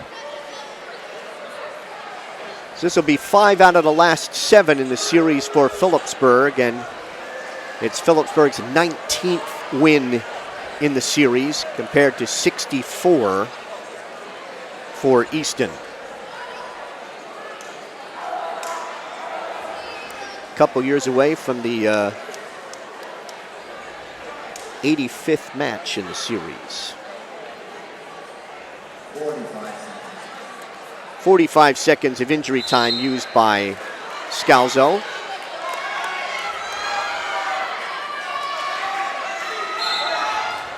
Working takedowns here with 50 seconds to go. Cleaver trying to work a front head and arm. Trying to set up a spin or a shrug. And they trying to work some kind of throw from underneath Scalzo that did not work. Takedown for Scalzo to go to 9-1. Cleaver stands, trying to work a Peterson. Rolls on through. He's going to get a reversal. 9-3, and then tries to cradle Scalzo as they come off right in front of us with 16 seconds to go. Cleaver's going to cut him. Wants to throw something here to see what it can get. 10-3. Scalzo's in on Cleaver's left leg. Little funk roll.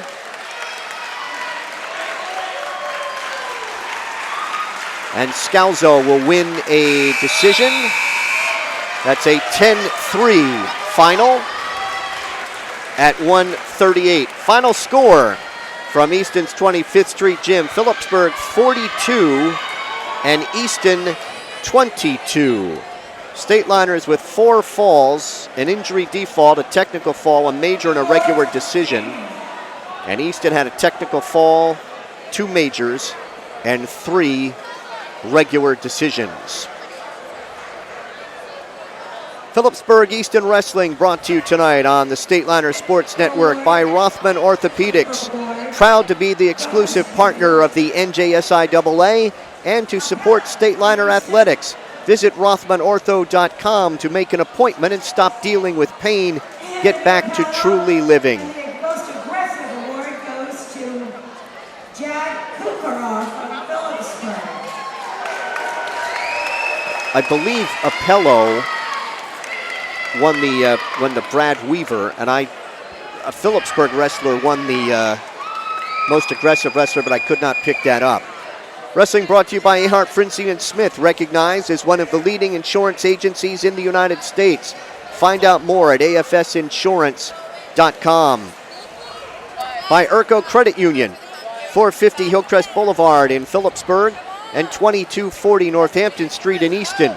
Great rates, low fees. Clean up those after the holidays bills with a low-cost personal loan. Visit us at urcocu.com. By the Firth Youth Center, a proud promoter of youth athletics. Find them at www.firthyouthcenter.com.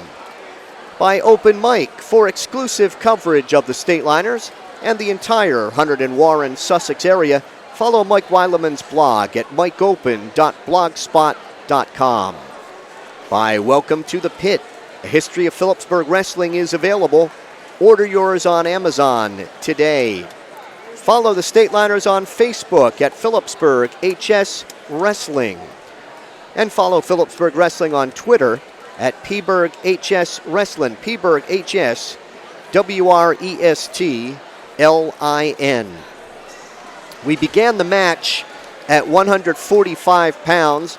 Phillipsburg's Jared Kukor, the senior, with a fall with a bar and a half Nelson in a minute and a half over Easton freshman Dylan Reed. Phillipsburg led 6-0. 152, Matt D'Onofrio of the Phillipsburg Stateliners with a 14-6 major decision over Easton's Anthony Apgard to make it 10-0.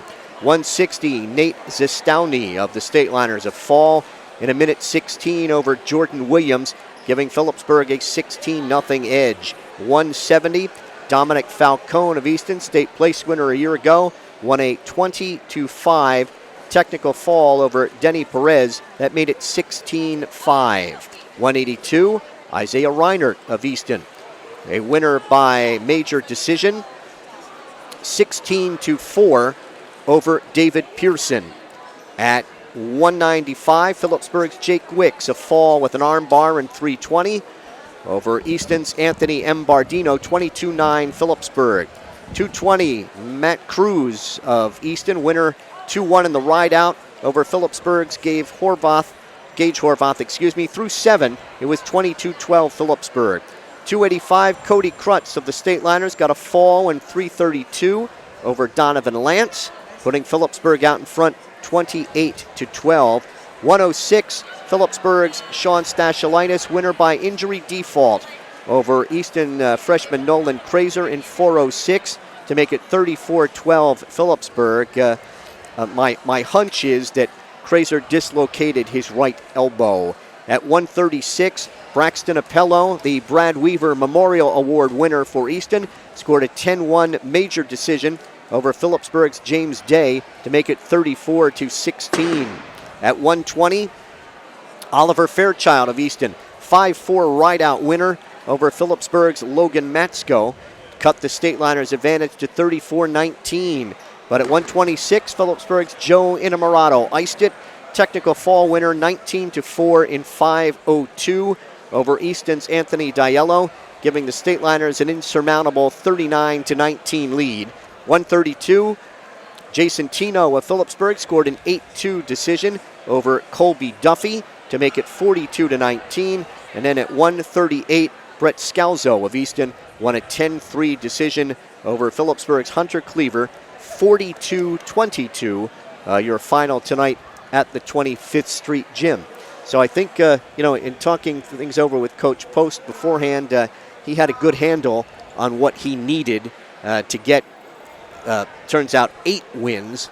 But, he called things exactly right to me on their way to 7, and the Stateliners outscoring Easton in bonus points. Easton only getting 3 bonus points, and the Stateliners had 4 falls and the injury default.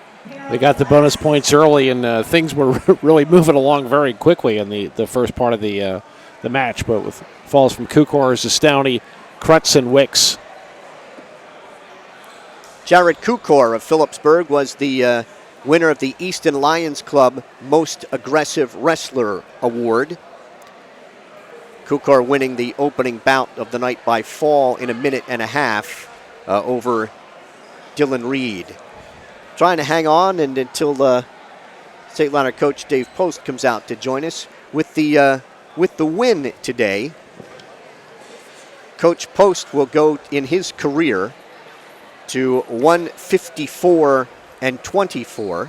As I mentioned, he is now 5-5 against Easton, and the Stateliners all-time go to 982, 267, and 7. And Coach Post has come over to join us. Congratulations on the win. And I was just mentioning to Bob in our talk beforehand, you had a pretty good handle on what you needed to get, and you got exactly those and one more. Yeah, scoring a lot of bonus points. Starting where we were, we told the guys we have an opportunity to really shut this thing down immediately. And our kids, even in losses, we were not saving bonus points. They needed 2 falls at 70 and 82. We were able to save a bonus point at 70 and then 2 at 82. And it was just all around. We just kept the momentum going. We put our foot on the gas pedal at 145 and got out to a great start and just never let up. I feel horrible about their 106-pounder. That was a horrific injury. And then from there, it's kind of hard. It's a good learning lesson for our kids being that young that, we were out warming up before they came out, before the national anthem, and we were kind of talking to the kids like, hey, you got to stop pacing, you got to start walking. And then we had that long delay, and a lot of those guys, Matsko and Day, they were just pacing the whole time. You can't warm up for 2 or 3 hours. So that's why we looked a little sluggish on the restart. But then, Joey went out and did a job for us, and we put up 42 points. That's a high for Phillipsburg in the series. The most in the series, and that's what our goal was tonight. We told the guys, you have an opportunity in a team where everybody came in the season doubting you. You have an opportunity in the history of this series to make your mark and put up the most points ever scored. Kudos to them because that was our challenge. We didn't want to just go out and win. We wanted to really put an exclamation point on the win tonight, and those guys did it. And I think, you wrestled from the starting at 145 at the top of the lineup, all the way to the end. Yeah. Even though with a couple to go, the match was over. Yeah. And, it's one of those things, like it's a great experience for Hunter to go out and wrestle a wrestler for them that has been in their lineup for a long time. Hunter's going to have a lot of big days ahead of him, so he needs to be in environments like this. Not an easy spot either when the match is kind of, lost a little luster at the end because, the long delay and then just having the match locked up like you said. But, Joey looked really good, Jason looked really good, and Hunter went out and fought as tough as he could, and, that'll pay big dividends for us down the road. And now, speaking of down the road, back to depending on what poll, I mean, certainly a top 15 team in the state in Southern and top 10 in another poll. You got a good team coming in to face you on Saturday night. Sure, and that's why we tell the guys all the time that, we didn't really start talking about this one until maybe Monday, Tuesday.